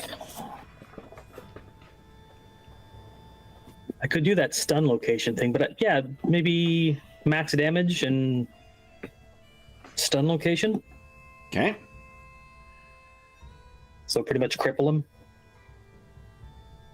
Well, it actually would make the leg go out, and they may tumble over the side. I believe we call this now the Alana maneuver. Yes. So, all right. So damage-wise, though, you said max damage. What's your max damage? Max damage. It's a D8 and a 1 and a D4, so 13. 13? So actually, you think what you want to do with the second one, because you're going to fucking smash this leg off. So you have a second... Do you have a second... combat action or special effect you want to do? Think about that while I just take this one off of the... Yeah, it failed its evade, so the first one goes tumbling. Alana, with a single sweep of her Warhammer, just smashes this thing at the joint, and as it tries to run forward, it just hits and then tumbles off the side. Okay, I can do stand fast. That's a defensive one, right? That means you can only use it on the defense. If it says defensive, it means it needs to be a special effect you rolled on your parry. Okay.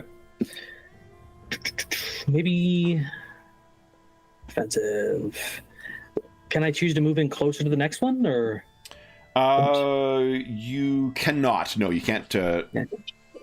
Although you haven't used all your actions, all your move yet. I'd let you continue your move, because you still got one more square to move, don't you? I do, yes. Yeah. So you could do that. I'll step on in and she'll shout out, "I told you it's their legs." Yeah, and I'm trying to think here if there's any other... There's not really... Oh, you know what you could do? Oh. No, it's an action. Okay. Yeah, it's the outmaneuver. There's an action you can do called outmaneuver, which basically prevents... it helps you with when you're fighting multiple opponents. All right, then we are at next cycle 3, Finkus. I'm going to start to reload my bow. Okay. On their actions, they are bam, bam. 2 of them are slamming into you, and they get to make an attack. All right. So, first one. Are you defending, Alana? Yeah. Okay. Yes, I will defend. Go ahead and check, and I think your... Let's see here. Your shield doesn't make it easier to block. Passive block 4. Well, what that does is passive block is just you're covering certain locations, so you get extra armor if you're if you're not actively using it. But what matters is the size, because the size of the thing is huge, which means when you compare the size of the things, it tells you how much damage is blocked on a successful parry. A buckler against a two-handed sword does fuck all, right? So here we go. So this, go ahead and give us your parry check then. It'll be in combat style. Okay. Ooh, good luck. I succeeded. You got a crit. Awesome. This is where you can trigger your special effect. You got a special effect from this. Yeah. I have a bash. Well, it's got to be my defensive, right? Defensive. What was the one you mentioned before? Stand ground or something like that? Yeah. Stand fast. Stand fast. You brace yourself, allowing you to avoid knockback effects. Probably not a bad thing on a fucking elevated bridge, right? Exactly. All right. You're stand fast, and then the second one. So you would have to. Remember that I lost an action point. So yeah. Yeah. So do you want to spend a luck point to get an action point? Yeah. Let's do that. Okay. Go ahead and give us your next parry. I succeeded on a 12. We got a 1. Holy shit! Another one. All right. Do you have a overextend opponent sounds good. Yeah. So they cannot attack on their next turn. I'll put that on the red one there. Or here, I'll put different color. Pink. There we go. All right.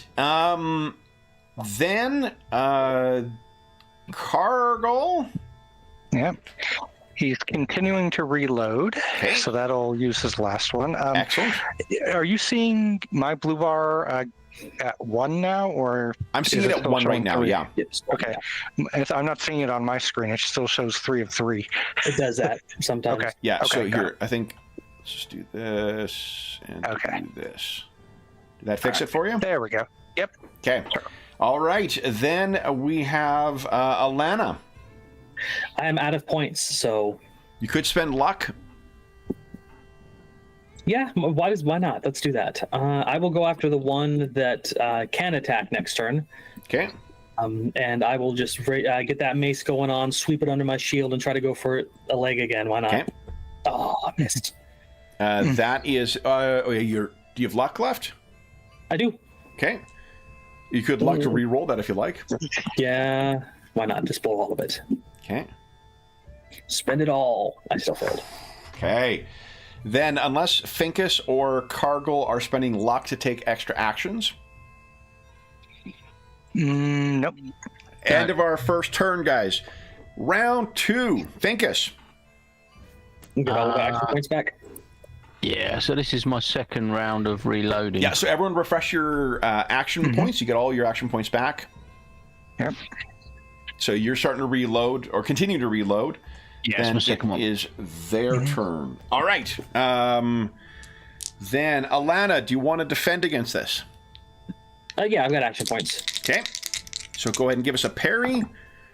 I Succeeded. Nice. Okay. You get your shield up, and that prevents you.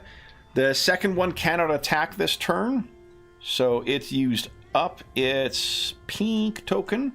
The others are just sort of howling. Oh, you know what? The one that was shot in the head, though. Let's see. I'm gonna give it an easy perception check. It's doing this and kind of hitting the arrow in its head. It hasn't figured out what's happened to it yet. Cargill, I believe you have a fully reloaded longbow. He does.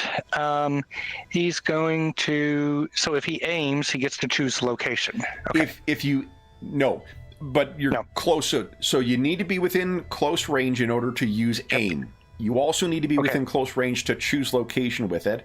I see. Okay. You could spend your action this round aiming, which would drop the difficulty down to easy for your next shot. Okay, got it.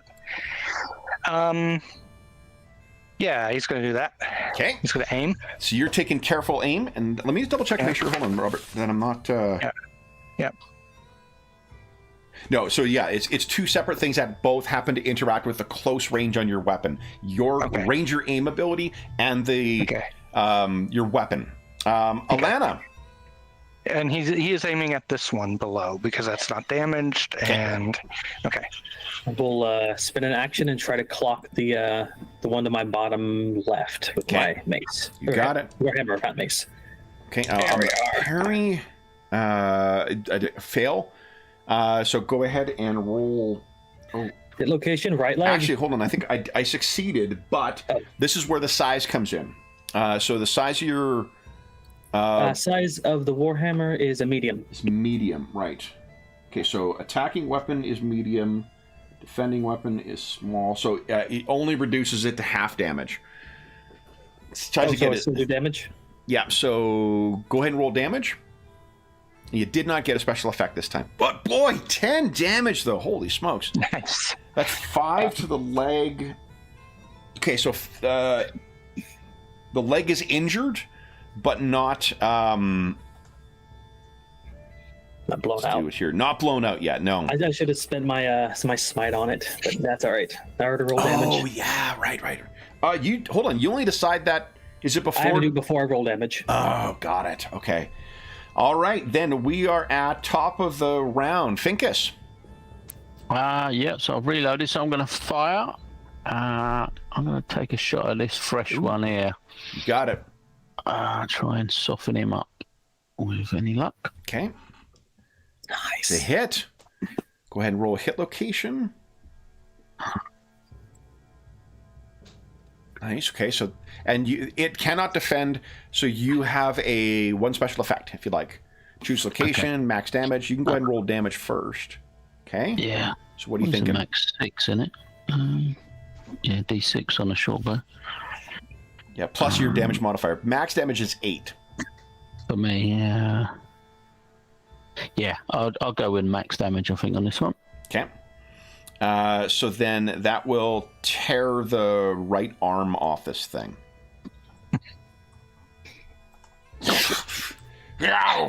So Alana, you hit the one, and you hear this shwick as you see the arm is torn, like hit right at the where it attaches to the arm. This is one of the more desiccated ones, I suppose. Goes off, and you see, a little wink from Finkus up on the hill.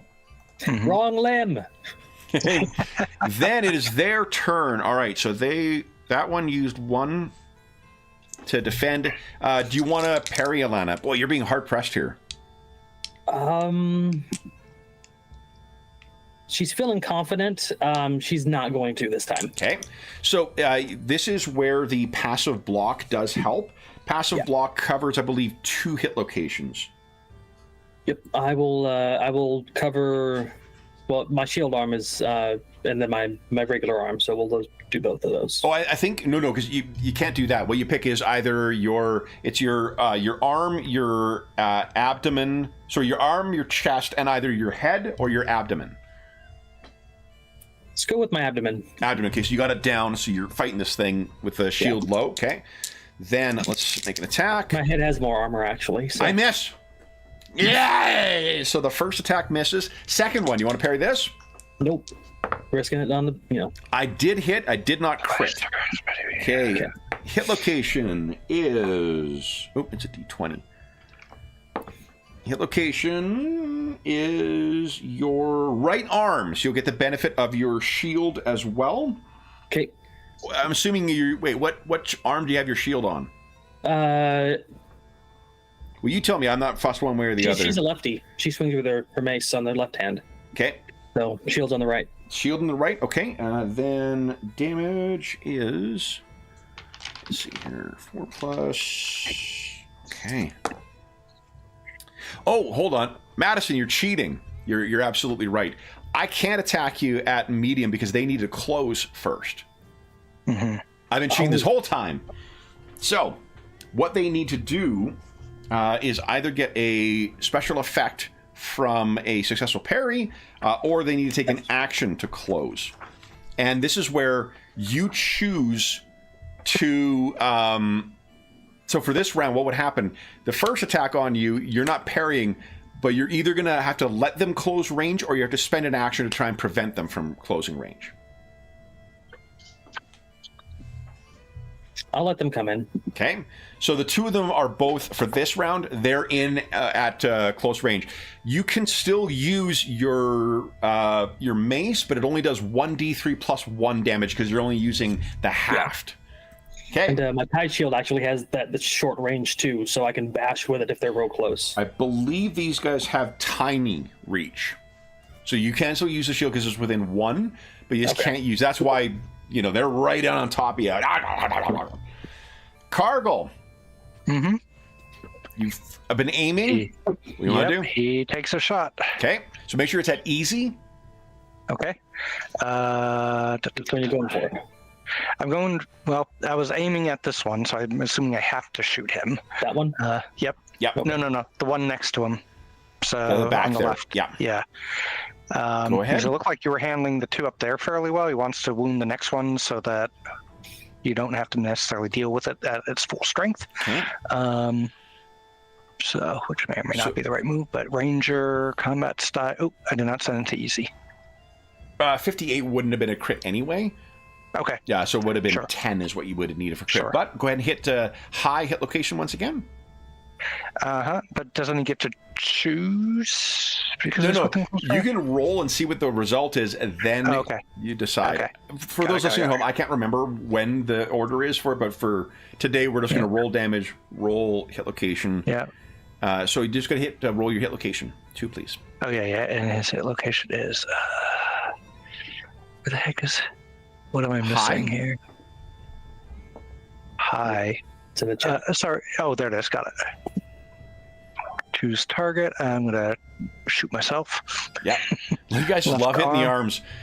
All right. So, do you wish to... So you got 2 special effects from this right now. Yeah.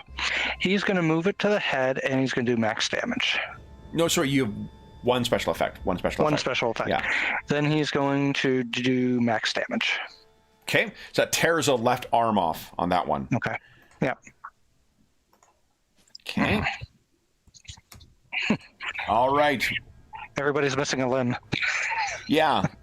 What did you roll for? You only rolled 4 damage too.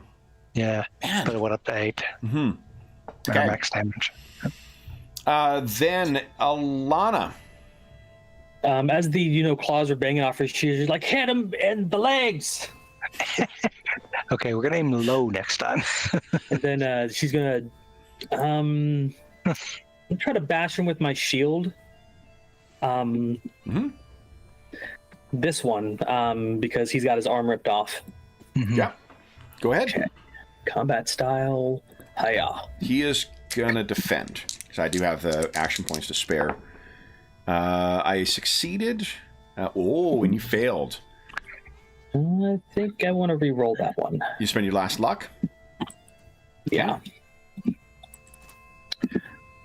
Because, come on, look.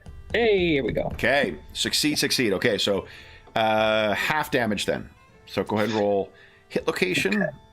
Oh, wait. Yeah, it's huge. So half...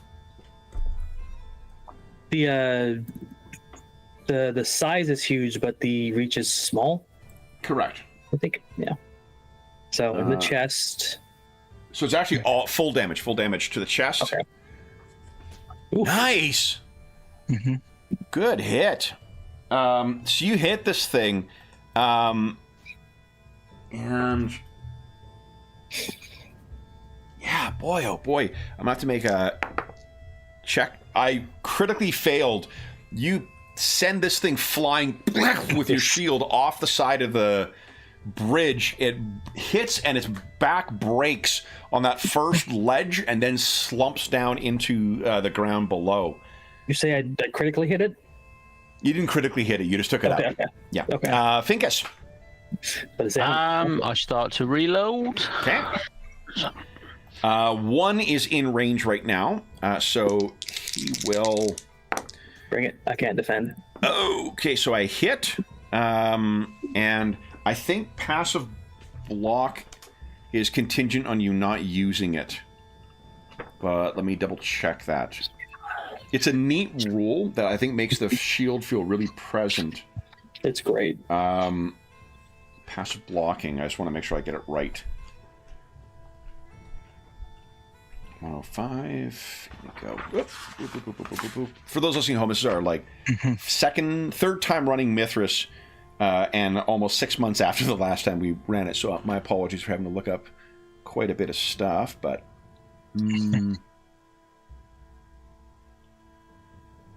Yeah, okay, so that... Let's see where it says it. Passive block.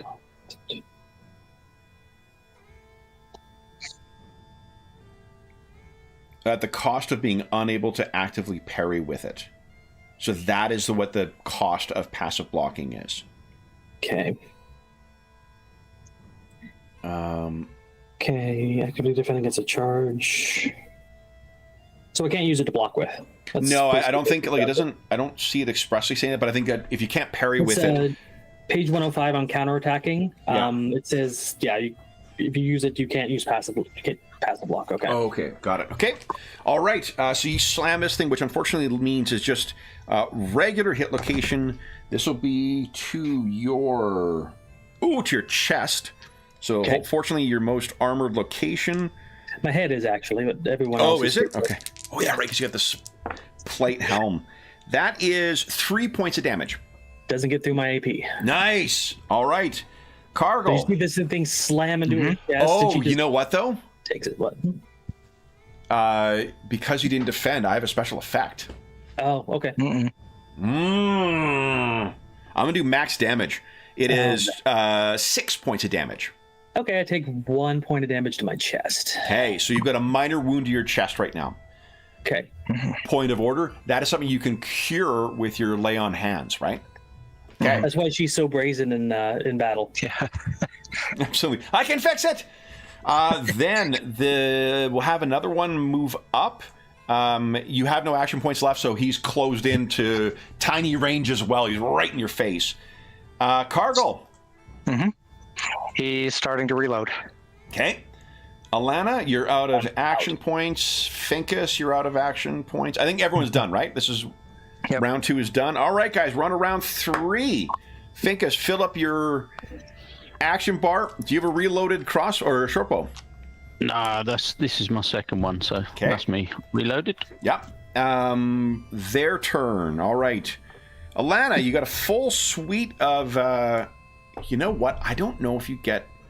You must get action points back at the start of the round. I think so. Yeah, I'm going to... I don't really worry about it for now, but... you just want those free hits on me. Well, it just... I've got a horrible feeling it's the start of the player's turn. But... Let's take a look here. Let's double check, Yeah, I'm going to check here. Let's see. Combat rounds. It sort of makes more sense because of the initiative order. If it's the other way around, it makes going last very beneficial. Yeah, it goes both ways. Yeah. But okay.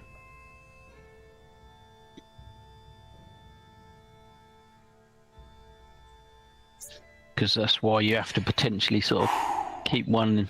Beginning of the next round, not turn. So everybody gets their action points at the start of each turn. All right. So the initiative means that you do get to set the tempo of the fight. So if you're choosing to attack, they have to choose whether to spend an action point to defend or not. So there is that. But so Alana, do you wish to? I think there is an initiative action that, or a special effect that's like seize the initiative as well. Okay. But do you want to defend? I do, yes. Okay, go ahead and give us your. So if you're parrying with your shield this round, Yes, I'm not going to use it to bash. So I will tell you, you can parry with your mace. Your mace is 2 sizes bigger than these things' claws. On a successful parry, you would block all damage. You use the exact same stat. So if you want to take advantage of that passive block, yeah, let's try parrying with the warhammer. okay. So go ahead. Oh, I hit. Oh no, that's 2 special effects. Oh, you got no luck. nope, I'm out. Here's the thing, guys. You can spend luck to change. Oh, it has to be affecting you. Scheiße. All right, so I've got 2 special effects here. I am going to choose location, which is your weapon arm that is not blocked, and I'm going to do max damage. So that is 6 points of damage to your left arm. Okay, 1 gets through. Okay, and then the second one, do you want to parry this as well? No, I'm gonna let it through. Okay.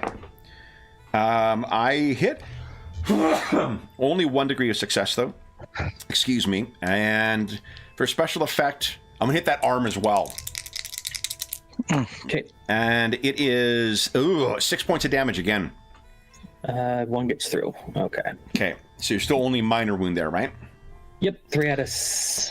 So you guys can picture, like, 4 out of 6. Alana, this round, Alana has like set the shield in such a way as to trying to protect some of her body from what's going on, but they're just grabbing. She's getting her mace up, and they're grabbing and tearing at that arm. Focus fire. Cargill, what are you doing? He is continuing to reload. Okay. So No, this is not- bear that reload special effect in mind for next time. yeah, I know, but like he really wanted to at least wound that one. So Yeah, it's yeah. like, yeah. All right, I want a Alana. critical. Okay, so the one with the arrow in its head's that one, right? That's correct. Yeah. This one is unwounded. I think this is the wounded one. I'm gonna try and get this one. Yeah. But You guys have wounded all of them. The one on the top is missing its right arm. The one on the bottom is missing its left arm. interesting. Yeah. Okay, so they're in really, really close. So I'm gonna shield bash the one just to my left. Okay. So giving up your passive block then. Yep. Okay. Oh, go ahead. Failed. Okay, and I'm going to make a parry. They failed their parry, so fortunately, no special effects. Okay. All right, like if they could knock you off balance, for instance. Yeah. Yeah. All right, then Alana, you've used one of your... Oh, yeah, that's your first action point, isn't it? Next Yeah, cycle. the parried one. Finkus, what are you doing? I'm gonna shoot this one here at the top that's fighting him. Okay. Fighting her. Yeah. Okay. That's a miss. You wanna I'm gonna lock that? re-roll that one. Yep. Yeah. Tons of rerolls. Ooh, still missed. Okay, so that's unfortunately a miss. Then their turn. They are still engaged with you. So I guess, do you want to parry this one? No. We're gonna save the point. Hit. So I'm going for that arm again. They're really. It is 4 points of damage this time. It's fine. Okay. Armor protects me. Okay, and then the oh, sorry. Are you parrying the second one? No. Going for that arm again. Let's see. That is 6 points of damage this time. Okay. Well, I'm about half hit points on that arm now. Okay. Then it is. Let me make another perception roll for this one that's got the arrow in its head. and missing an arm. Nope, it's still a complete dumbass and is not sure that you guys are firing on it. Cargill! Yes. What are you doing? He's shooting. Nice! Finally, yes. Okay. And he wasn't aiming or anything, so he's just going to take the shot at.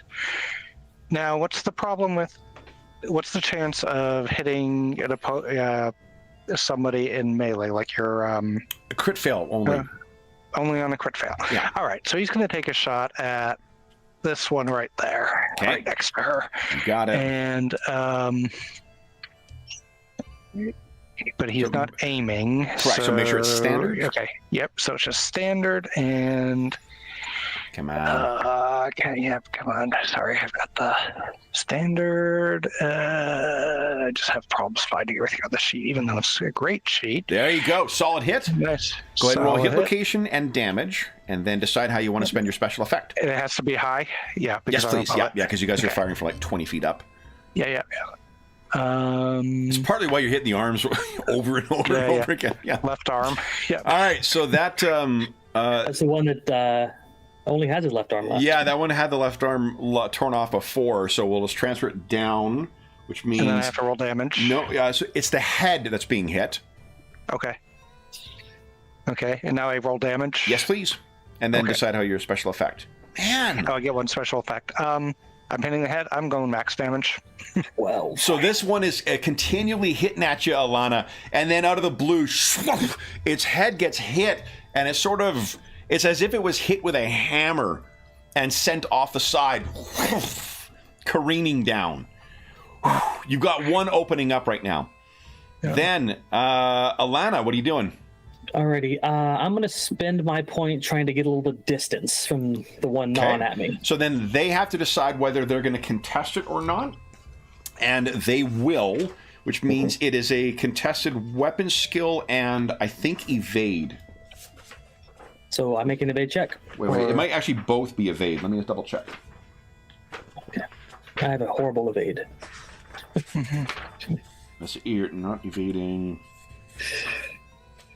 Oh, no, not outmaneuver.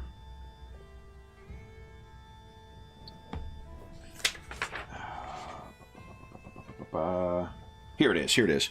Okay, it costs an action point. They match evade skills in an opposed test.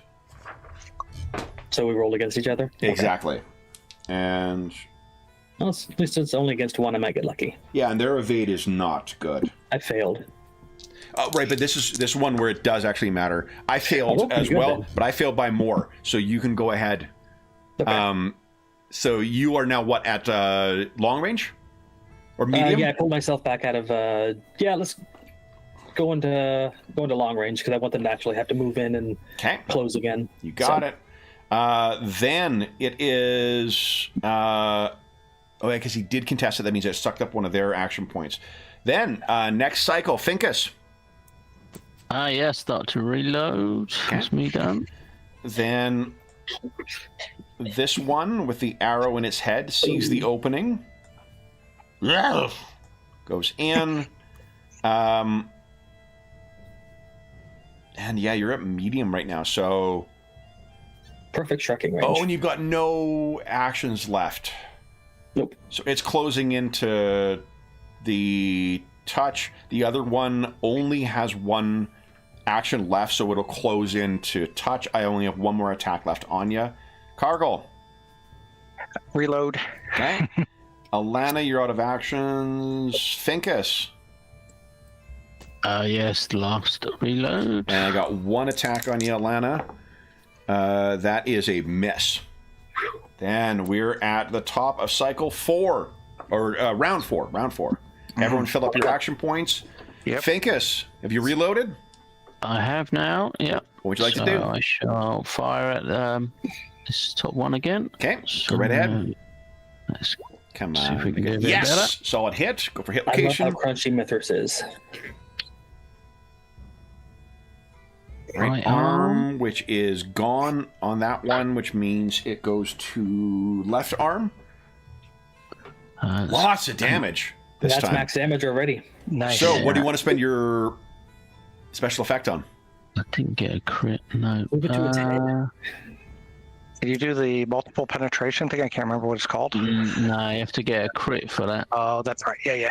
Yeah, over So you could do like interesting, useful ones might be like rapid reload or just choose hit location. Yeah, the rapid reload when using reload.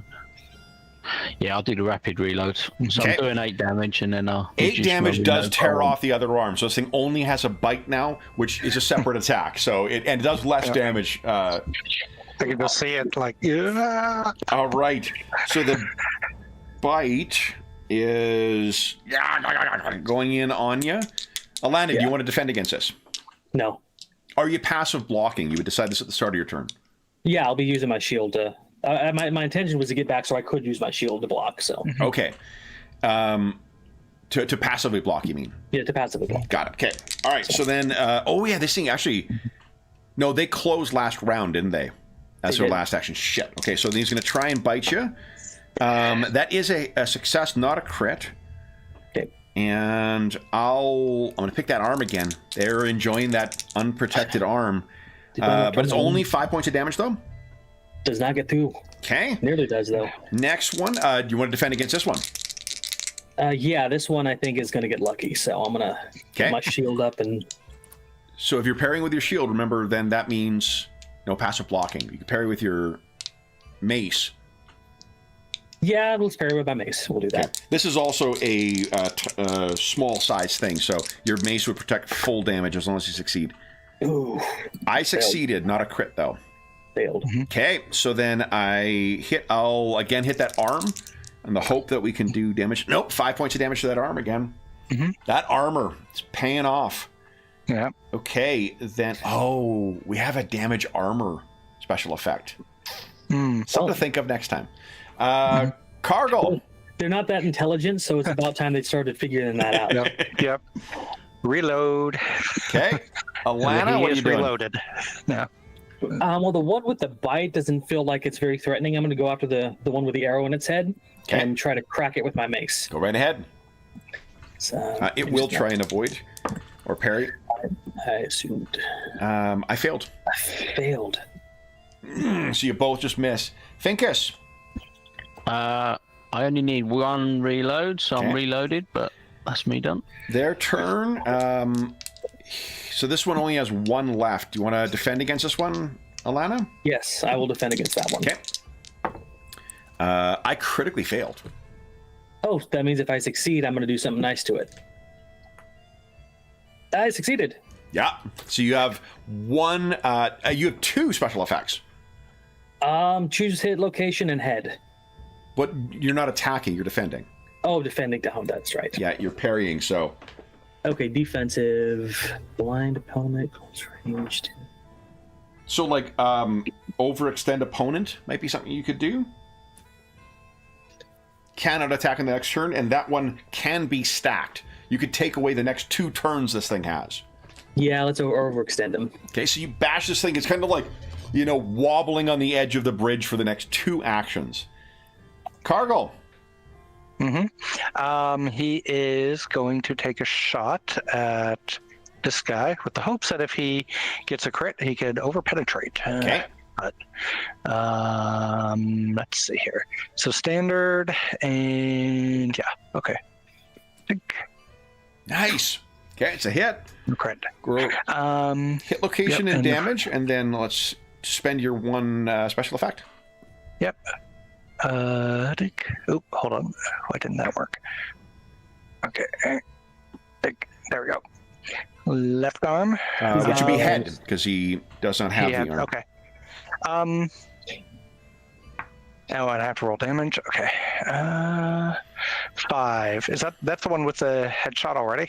If you shot the one below, that is the one that has the headshot. No, he was aiming at this guy. Okay. Oh, the top one. Yeah, no, so he does not. He'll go ahead and do max damage. Rapid reload, max damage. Yeah, he'll do max damage. He's trying to take it out. Okay. So. Yep, another one down. Okay. Alana, you're out of actions. I'm out of actions, yeah. And you're out of luck. Finkus. Yep. I've got my bow reloaded, so I'm going to fire at this one. Okay. Nice. Oh, nice shot.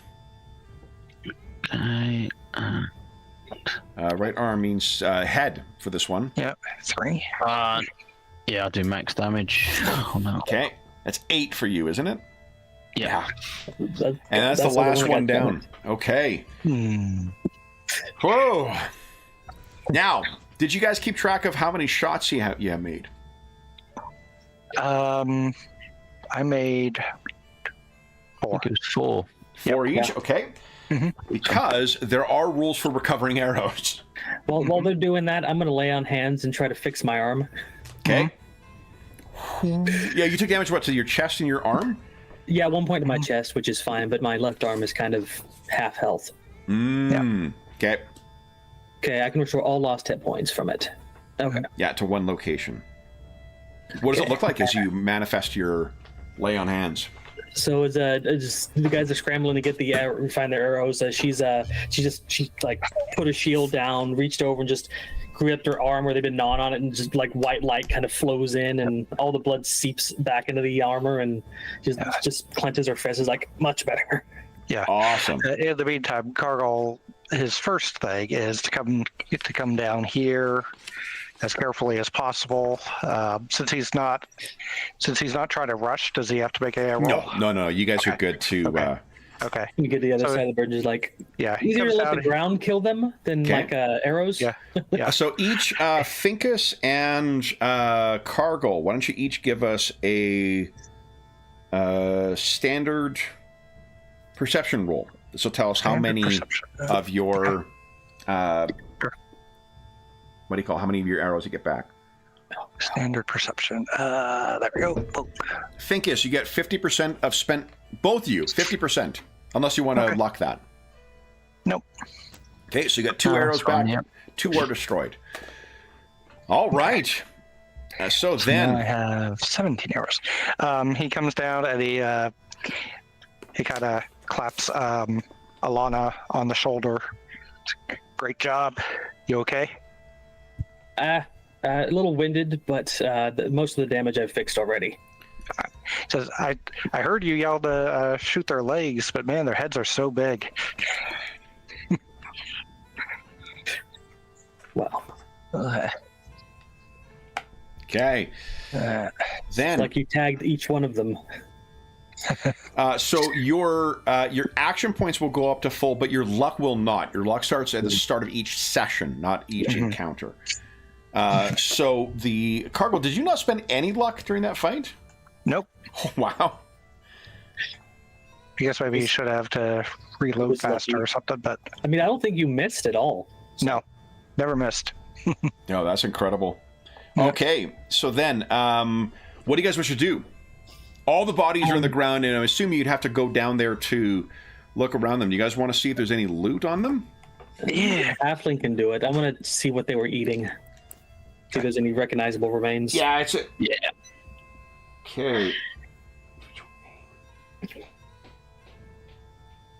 So why don't then Finkus and Cargill, each of you give us a percentile roll, please. Sure. 53. 53, okay. 57. Gotta love it. Replicates the treasure codes from AD&D. Mm-hmm. It replicates, replicates it in this as well. For each thing. So treasure code, where is it? Ooh, nice. All right.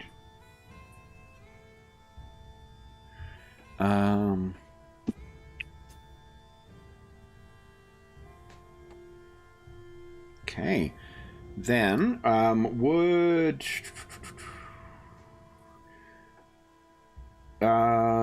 let's see here. Cargill, would you give us a 5d4 and 5d6, Finkus? Okay. Nice. So that is 14 copper pieces and 19 silver pieces you find from among them. And then which of you two is feeling luckiest? The halfling, of course. Finkus, go ahead and give us a percentile roll, please. Yeah, I just said Cargill, but you know. Yeah. Yeah. Okay. That's right. true. Right now, I am not missing on anything. Then, guys, since we're entering our last half hour here, unless there's anything else you wish to do, I don't think there's first aid we can do for your injuries. Yeah, just give me another day. I'll have it fixed if I don't see combat. So, Mm-hmm. you know, So, these things carry diseases. there is a first aid skill. Fortunately, none of them bit you. None of the bites got through. Yeah. Mm-hmm. Well, you know, luckily for them, I've got that ability. Nice. Yeah. If anyone's going to be bit. It's Oh. if it had, you know, add a little bit of narrative flourish. If any of you guys are within 10 feet of her, you guys like feel almost supernaturally, no fear. Okay. She's got that aura around her.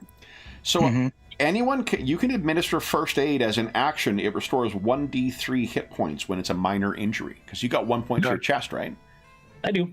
Yeah. I can So give it a does check. someone want to make a first aid check? You can administer it to yourself. Yeah, Cargill will. Anybody attempt good at it? Well, okay, yeah. Is there a possibility of hurting? So if you're administering to yourself, it increases the difficulty severity by 1. Okay. Okay. And no, there's no chance of hurting them. And it's going to be a standard roll? Standard, yeah. Yeah, I mean, we'll say Cargill's known Alana a little longer, so he goes over and he tries to bind whatever wound is left. We'll say it's something a longer shoulder blade or something. that Nice. she can hurt herself. Oh, nice. Is it only the 1 point? It's only 1 point. Yeah. So then, because it would be 1d3. So yeah, Cargill, you restore, treat that injury. There you go. Thanks Yeah. for stopping that bleeding. I couldn't reach. Nice. Oh, remember, bleed does have a very specific effect in this. So this is more, Narrative. a nasty little cut that just need a little bit of cleaning. Yeah. All right, so guys, let I me bring guess it maybe over. one of them dented the side of my armor. It was pinching and poking me. Okay, that's always the worst. Yeah. Like this is why I wear the armor and you guys shoot them. Yeah. If I hear Doc Martin sells now a full body sock you can wear that'll help with the wearing your armor in. Yeah. It's a bit of a stretch for that joke, but okay. Then, guys, tell us how you plan on approaching. Alana told you that there is a lookout that is typically keeping watch. The way she's described it, there's a lookout that has a little like lookout's entrance, and then you get up to the main entrance to the bandits' cave, where it's, as she said, there's the different bandits and horses and whatever that are in there. It's also a fairly, we're going up partially up a mountainside, so it's kind of like a switchback climb up there, and then there's some kind of watch point there that you got to get past, and then we get into a little ravine where the camp is. What are you guys thinking? So did you use the nighttime last? We did. The It was lookout, like or getting towards night where I could still see, although the weather was amicable to me walking at night.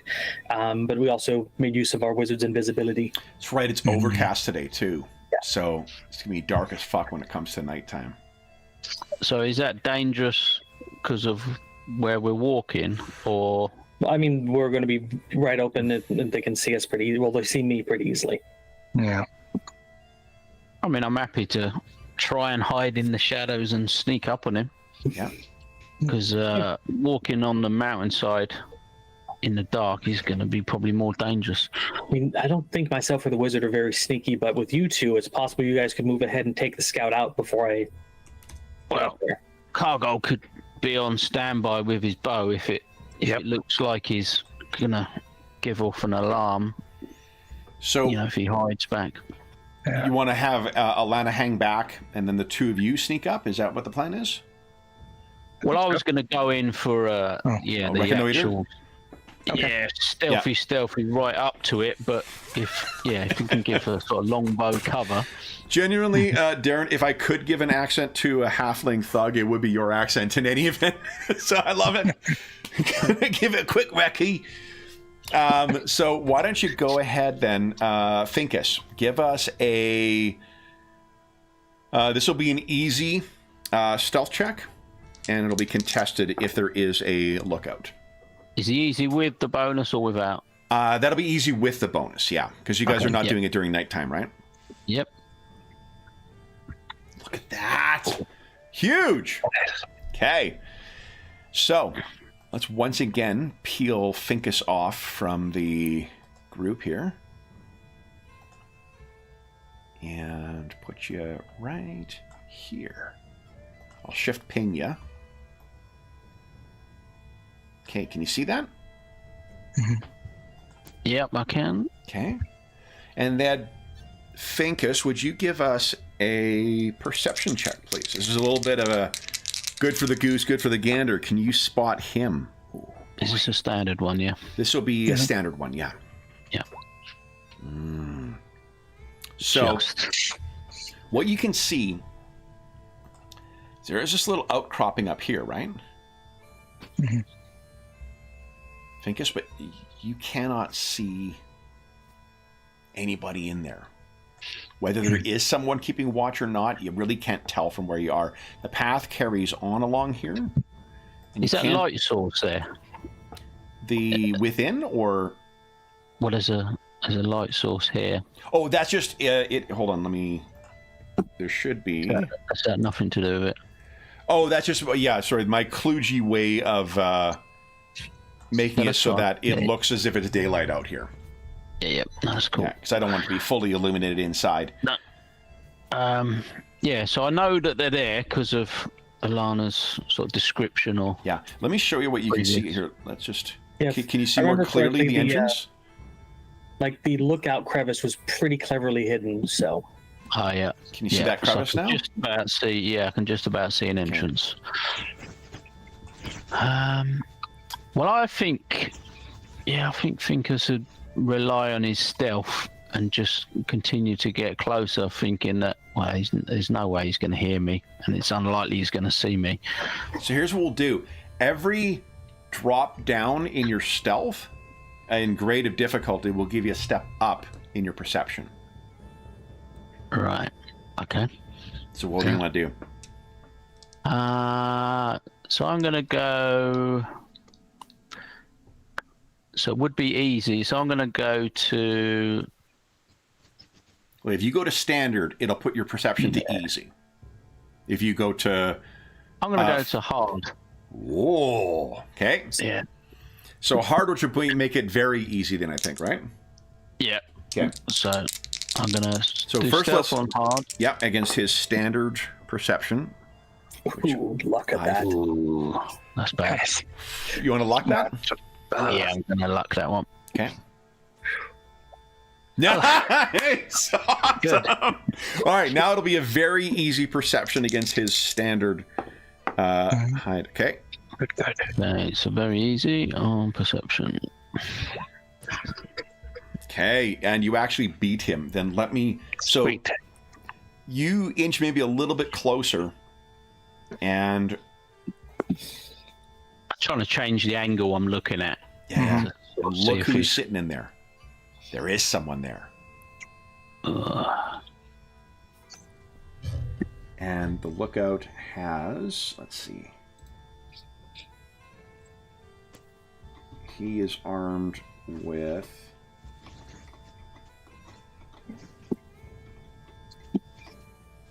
Remember going through this Short cavern bow. the first time, and we found a trap that we couldn't do anything about, so we had to hop over it. That was great.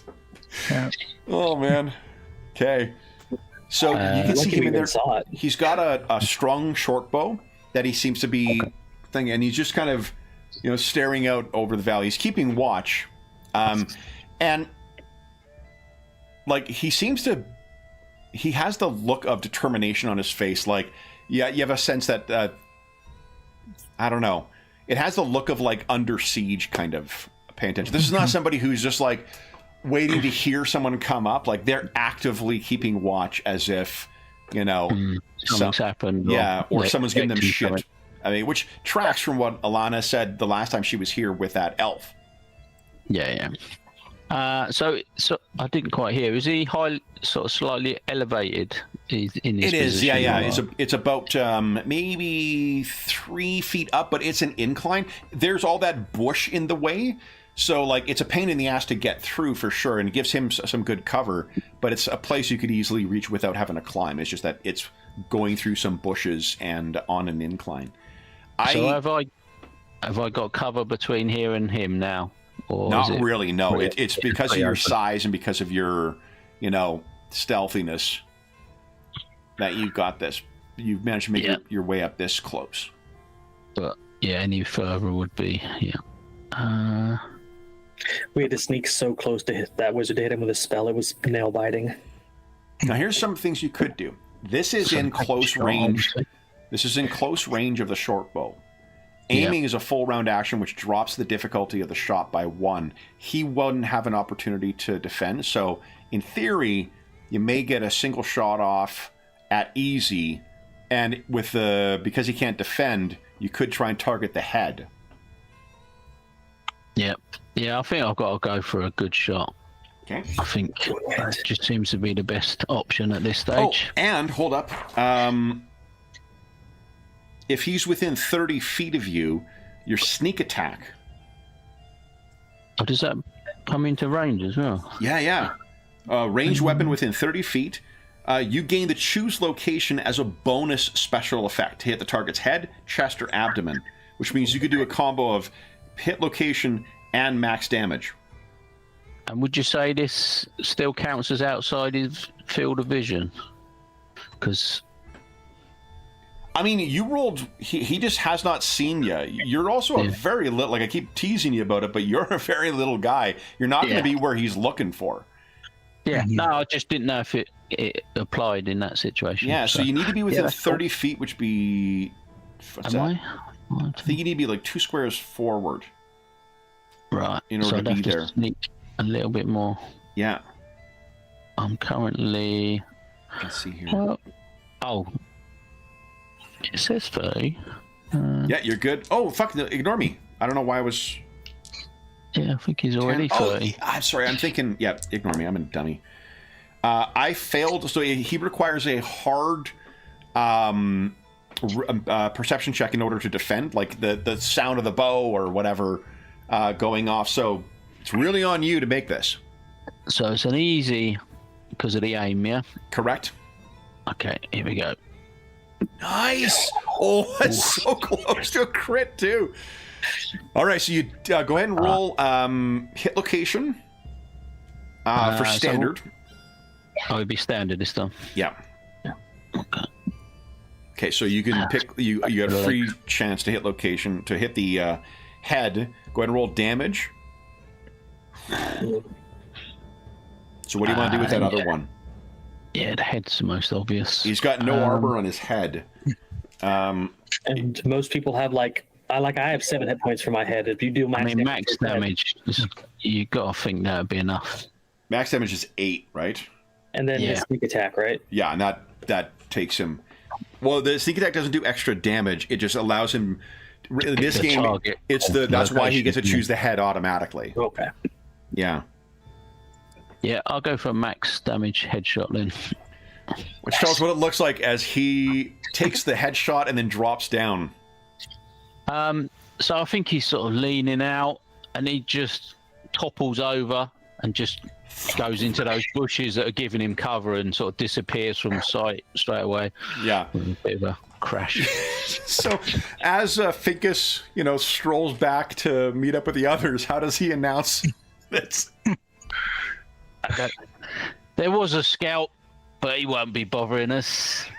And he just sort of starts wandering off, sort of casually towards the cave entrance. Awesome. That's a perfect place for us to end. Science as well. Would you look at that? Casually murdering makes things easier. Now, one thing. We gotta bring. They are bandits, so I don't have any sympathy. So one thing we do at the end of all of these, though, guys, is before we call it a session, you guys get 3 experience rolls for the session. Right. So go ahead into your character sheet, and there is an option. You can't do multiple ones on the same character on the same skill. So you have to pick 3 different skills that can include your combat style. But basically, if you hit the, what is it here? It's the cog. The cog. Hit the cog, and then there's a button for improve. It'll automatically roll it for you. I don't know if it'll automatically increase it. Let's see. All right, I'm going to do my combat It does style. not automatically increase, but It does not?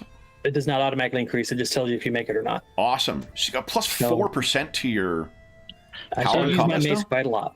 It sounds like Cthulhu. If you go above the skill level, it Exactly. goes up. Yeah, and it's a certain amount, and if you roll under, it's a lesser amount. So they're Fail. Okay. So, all right. 3 of them, was it? And you can also do passions too. if you, for the passions, I would say if you use them, and actually you can't just roll that for it. Passions change by your actions because they will diminish or they'll increase. So like if you do something that is contrary to your paladin oath, for instance, we can just have it decrease. You don't have to spend an experience check for it. The other thing that matters is going up in rank, so leveling up. That relates to having a certain skill level in certain skills that are important to your class. Nice. Okay. The fail 1%, that don't mean it still goes up by 1%. Yeah, it does. Yep. Oh, it does. Yeah, yeah. Oh, so you Experience can fail. gains are never wasted. So, Okay. what's your third one, Cargo? I'm thinking dance. No, athletics. Okay. Look at the 4% increase for her paladin does. Like I was in the thick of it. Yeah. Oh, Yep. absolutely. Yeah, yeah. Yeah, that's nice. Finkus, you got what? 2 more? Yeah, I think I'm going to go stuff that I used. So, So plus I 1 think that- perception. sense. And one more. You do sneak, God, so stealthy already though. which puts it at. 70. 70. Oh, that he doesn't need to. He's Yeah. already met his next rank requirement. Yeah, it's pretty high. Because I think you need like 3 70s to hit rank 2. What about your endurance? I was going to say, can you do the? Oh yeah, you Yeah, can do. yeah, it's a endurance. skill. Absolutely. Yeah, I'm going to go for that. Yeah, it's just the class Nice. ones are what you need to advance in rank. Okay. Your professional skills. Yeah. Awesome.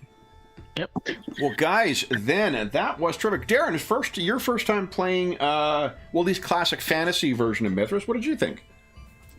Yeah, I think I'm sure I've played something similar. Very similar. RuneQuest, yeah, RuneQuest 6th edition, which this was before, or like, which is very similar to like Stormbringer or Elric or, you know, any of those BRP style. Yeah, I mean it's got similarities to sort of various games because of the free actions, you know. Yeah. But you're using them for attacking and defending, which is obviously different to a lot of Yeah. like Pathfinders and stuff like that, where you got free actions. But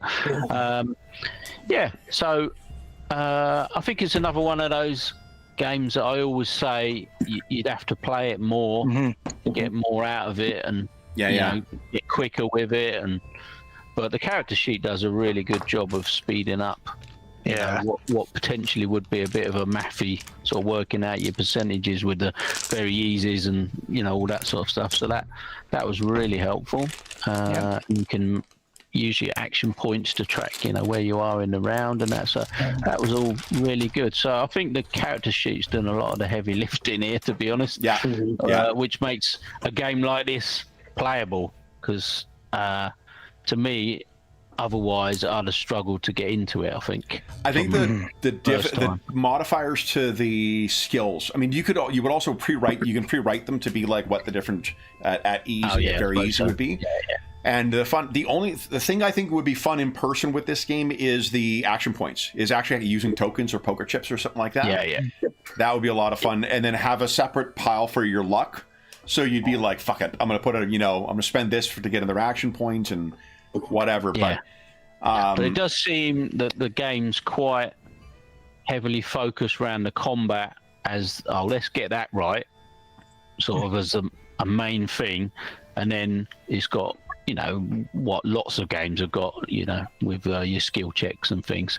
But that seems to be quite a bit of focus on this one. So that means it's quite different, you know, with the different special actions or you know, special effects. The special effects is the big thing that takes getting used to for it, but like that's what makes it unique as well. Definitely, and it makes, I think the outcome from those is so interesting. For things like Alana smashing that leg out, you know, and then repositioning a guy, preventing someone from attacking for 2 rounds. The idea that you're giving up an action to do a parry, but you could get a cool outcome from it. Yep. Yeah, and I assume all the monsters have different special actions.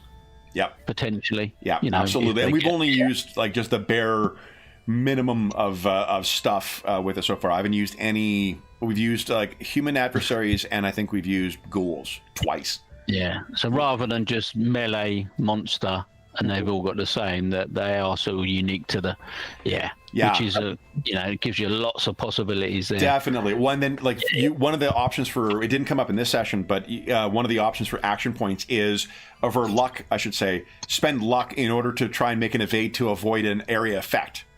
Yes. Oh, So like breath weapon and whatnot, it's very simulationist in that, but little things like Alana getting herself behind a shield when there's an area effect hitting too, that protects a bunch of areas, right? So yeah, but it's decision making, isn't it? That's you know, if you like your decision making, when to spend this and when to do that, that's all good. Which I do like. To make decisions. I did like this is the first time we've seen the thief in play as well. And I really like how sneak attack works. It feels really, that's a neat way. So like if what you wanted to do, instead of just doing extra damage, you in theory could have like seen what hand he was carrying his bow in, done your targeted attack on the hand, and just be like swack, you know, and then we're going to interrogate the guy. Yeah, and you can do a silent kill if you get up in melee and things like that. So yeah, that's quite powerful. Yeah, obviously it can go wrong. Me and Kev were harping on Fantasy Craft not too long ago, and I really liked that. But then I playing Mythras again for like the second time. I'm like, oh yeah, I like this one too. Yes, second time back for you, and so Robert and John, see your second time playing Mythras Classic Fantasy. What did you guys think of second time around? Well, I mean, I admit I don't remember much from the first time, and so like once we started kind of getting back into it, I was beginning to remember things. I think I'm with Darren on this. I liked it. I liked the crunchiness of combat. But I think I would have to play it at least 2 or 3 more times before it became natural, and I could start picking up on some more of the nuances that I'm sure are there that I'm not getting. So, like comparing this to, other somewhat simpler combat systems, and it's kind of interesting for me to say that Soulbound's a simpler combat system, but to me, you still get most of the interesting choices in that as well. So I'm not sure yet whether or not the crunchiness of this is worth the extra time compared to other systems, but I do like it. I think it's probably more of the less straightforward damage options. Like if you had been spending your special effects to reload, for instance, you know, that instead of trying to just go for hit locations, that may have been a different impact on it, you know. Part of me was I wasn't sure how much damage I needed to do, so I was hoping to take down some of these things before they got to Alana. But I think in the future I would definitely use more of the reload. So, what about you, Alana? Or John? I like this game because I'm a crunchy guy. I start picking up on stuff immediately, and it was like, wait a minute, how does this, like at the beginning before we went live, I was like, how does this thing work again? Oh yeah, 10 minutes later, like, okay, I know what I'm doing again. So, it's one of those, I feel like I don't disagree. Like it took us to the end of the round to really remember most of the stuff that specifically came into play, but knowing as well now that you've got that sneak attack Finkus, like would you have taken a different strategy for the fight with the ghouls? Well, it's just the numbers. That was the only thing, you know, because you can take out one maybe, but then you still got the other 4. You could try and take out one stealthy, and then maybe take out another one stealthily, but Yeah, that would have been pretty risky, I think, because I think Thinkers, if you got into combat, those bites on the arm would be quite telling. Yes. Well, and this is an interesting thing too because you can use evade. Like normally you need to dive to the ground if you're going to use evade. Your evade is a 73. Jeez. Yeah, you can use one around without having to sort of hide or not hide or without drop to the floor sort of thing. Yeah, and I think it's because you get one for free without spending an action point, right? Oh man. Yeah. How does multi-classing work? If there was 3 or 4 of them against you, that could get messy. So I don't think Thinkers would be brave enough. In theory, you could do it. I think, but jeez, awesome. When the dice turn.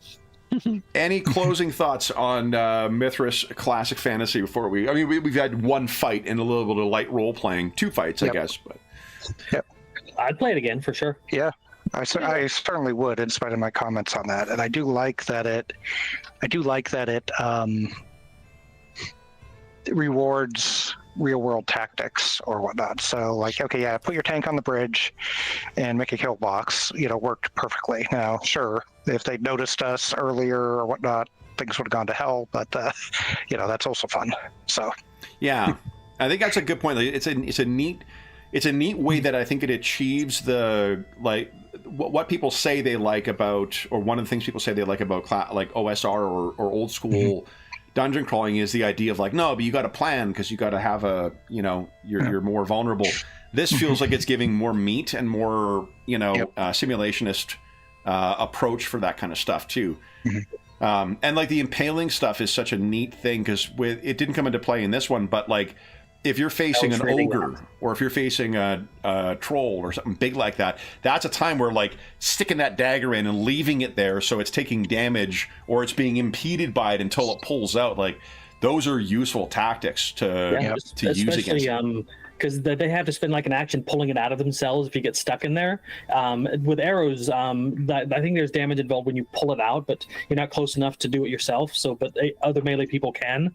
So I was like, I could probably be yanked an arrow, but I had both my hands full. So yeah, and I think the having the actual stuff, the actual the rules apparatus for that, and there's just like in a lot of the other games we play, there is some really great. More complex uses of skills for like skill challenge type things and whatnot too. So you also have other ways of engaging with the skill mechanics. I also like that you're competent and that you advance the way you develop your character is organically with those experience point spends. Because we're rank 1, right? Because rank 0 is where you start at. Rank 1 is like a no. Rank 1 is where you start at. Oh, I thought I saw Squire as like the first thing. You can start, but you would never start a character at that. That's an optional. If you really want to go absolute 0 to hero, you're otherwise assumed to be rank 1. It feels like we're 2nd level characters or 3rd level characters, so something like that. Yeah, the casters do have access to what would typically be 2nd level spells in D&D as well, so it does feel like you're kind of starting a little bit further ahead. But anyway, awesome. Well, then, for those listening at home, thank you so much for joining us for our brief diversion to Stonehell. Once again, didn't kill anybody yet today, but not for lack of trying. We'll be back in Soulbound in the Immortal Realms in 2 weeks' time. But until then, we hope that we gave you a few hours to take your mind off the troubles of our world and think about the troubles that our Stonehell-bound characters are encountering.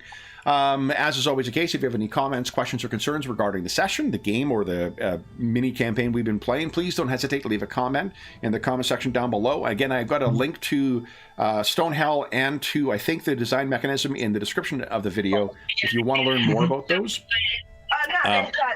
There is also a link down below to our friends at Noble Knight Games. And Noble Knight Games is the preeminent unionized retailer of hard-to-find and out-of-print RPGs in North America. Not only do they have an incredible selection of new role-playing games, board games, and card games, they have an unmatched selection of hard-to-find and out-of-print RPGs. Like, I don't know, what do you think, John? What would be a hard-to-find and out-of-print RPG you might find at Noble Knight Games? I don't know. I think they're back in sale now because they sent an email out. But oh, yeah!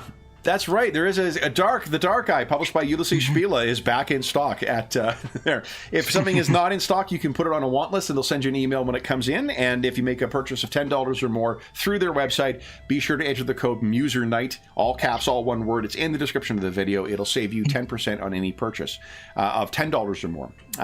That'll change as of July 15, 2025. So if you're listening to this after that time, come back to one of our more recent videos. You'll have what the current discount code is there. The last thing I will say is a huge thank you to our stalwart heroes. So, adventurers. Let's not be over generous here. I'm a hero. So, Robert, John, and Darren, thank you so much for joining me back on a trip to Stonehell. That was a ton of fun to run. I really enjoyed getting my head back into Mythras Classic Fantasy again. So, but for those listening home, we'll be back again soon. Until then, we hope that we gave you a few hours to take your mind off the troubles of our world and think about the troubles that our Stonehell bound heroes have been encountering. And until we see you again, stay safe, stay healthy, and happy gaming.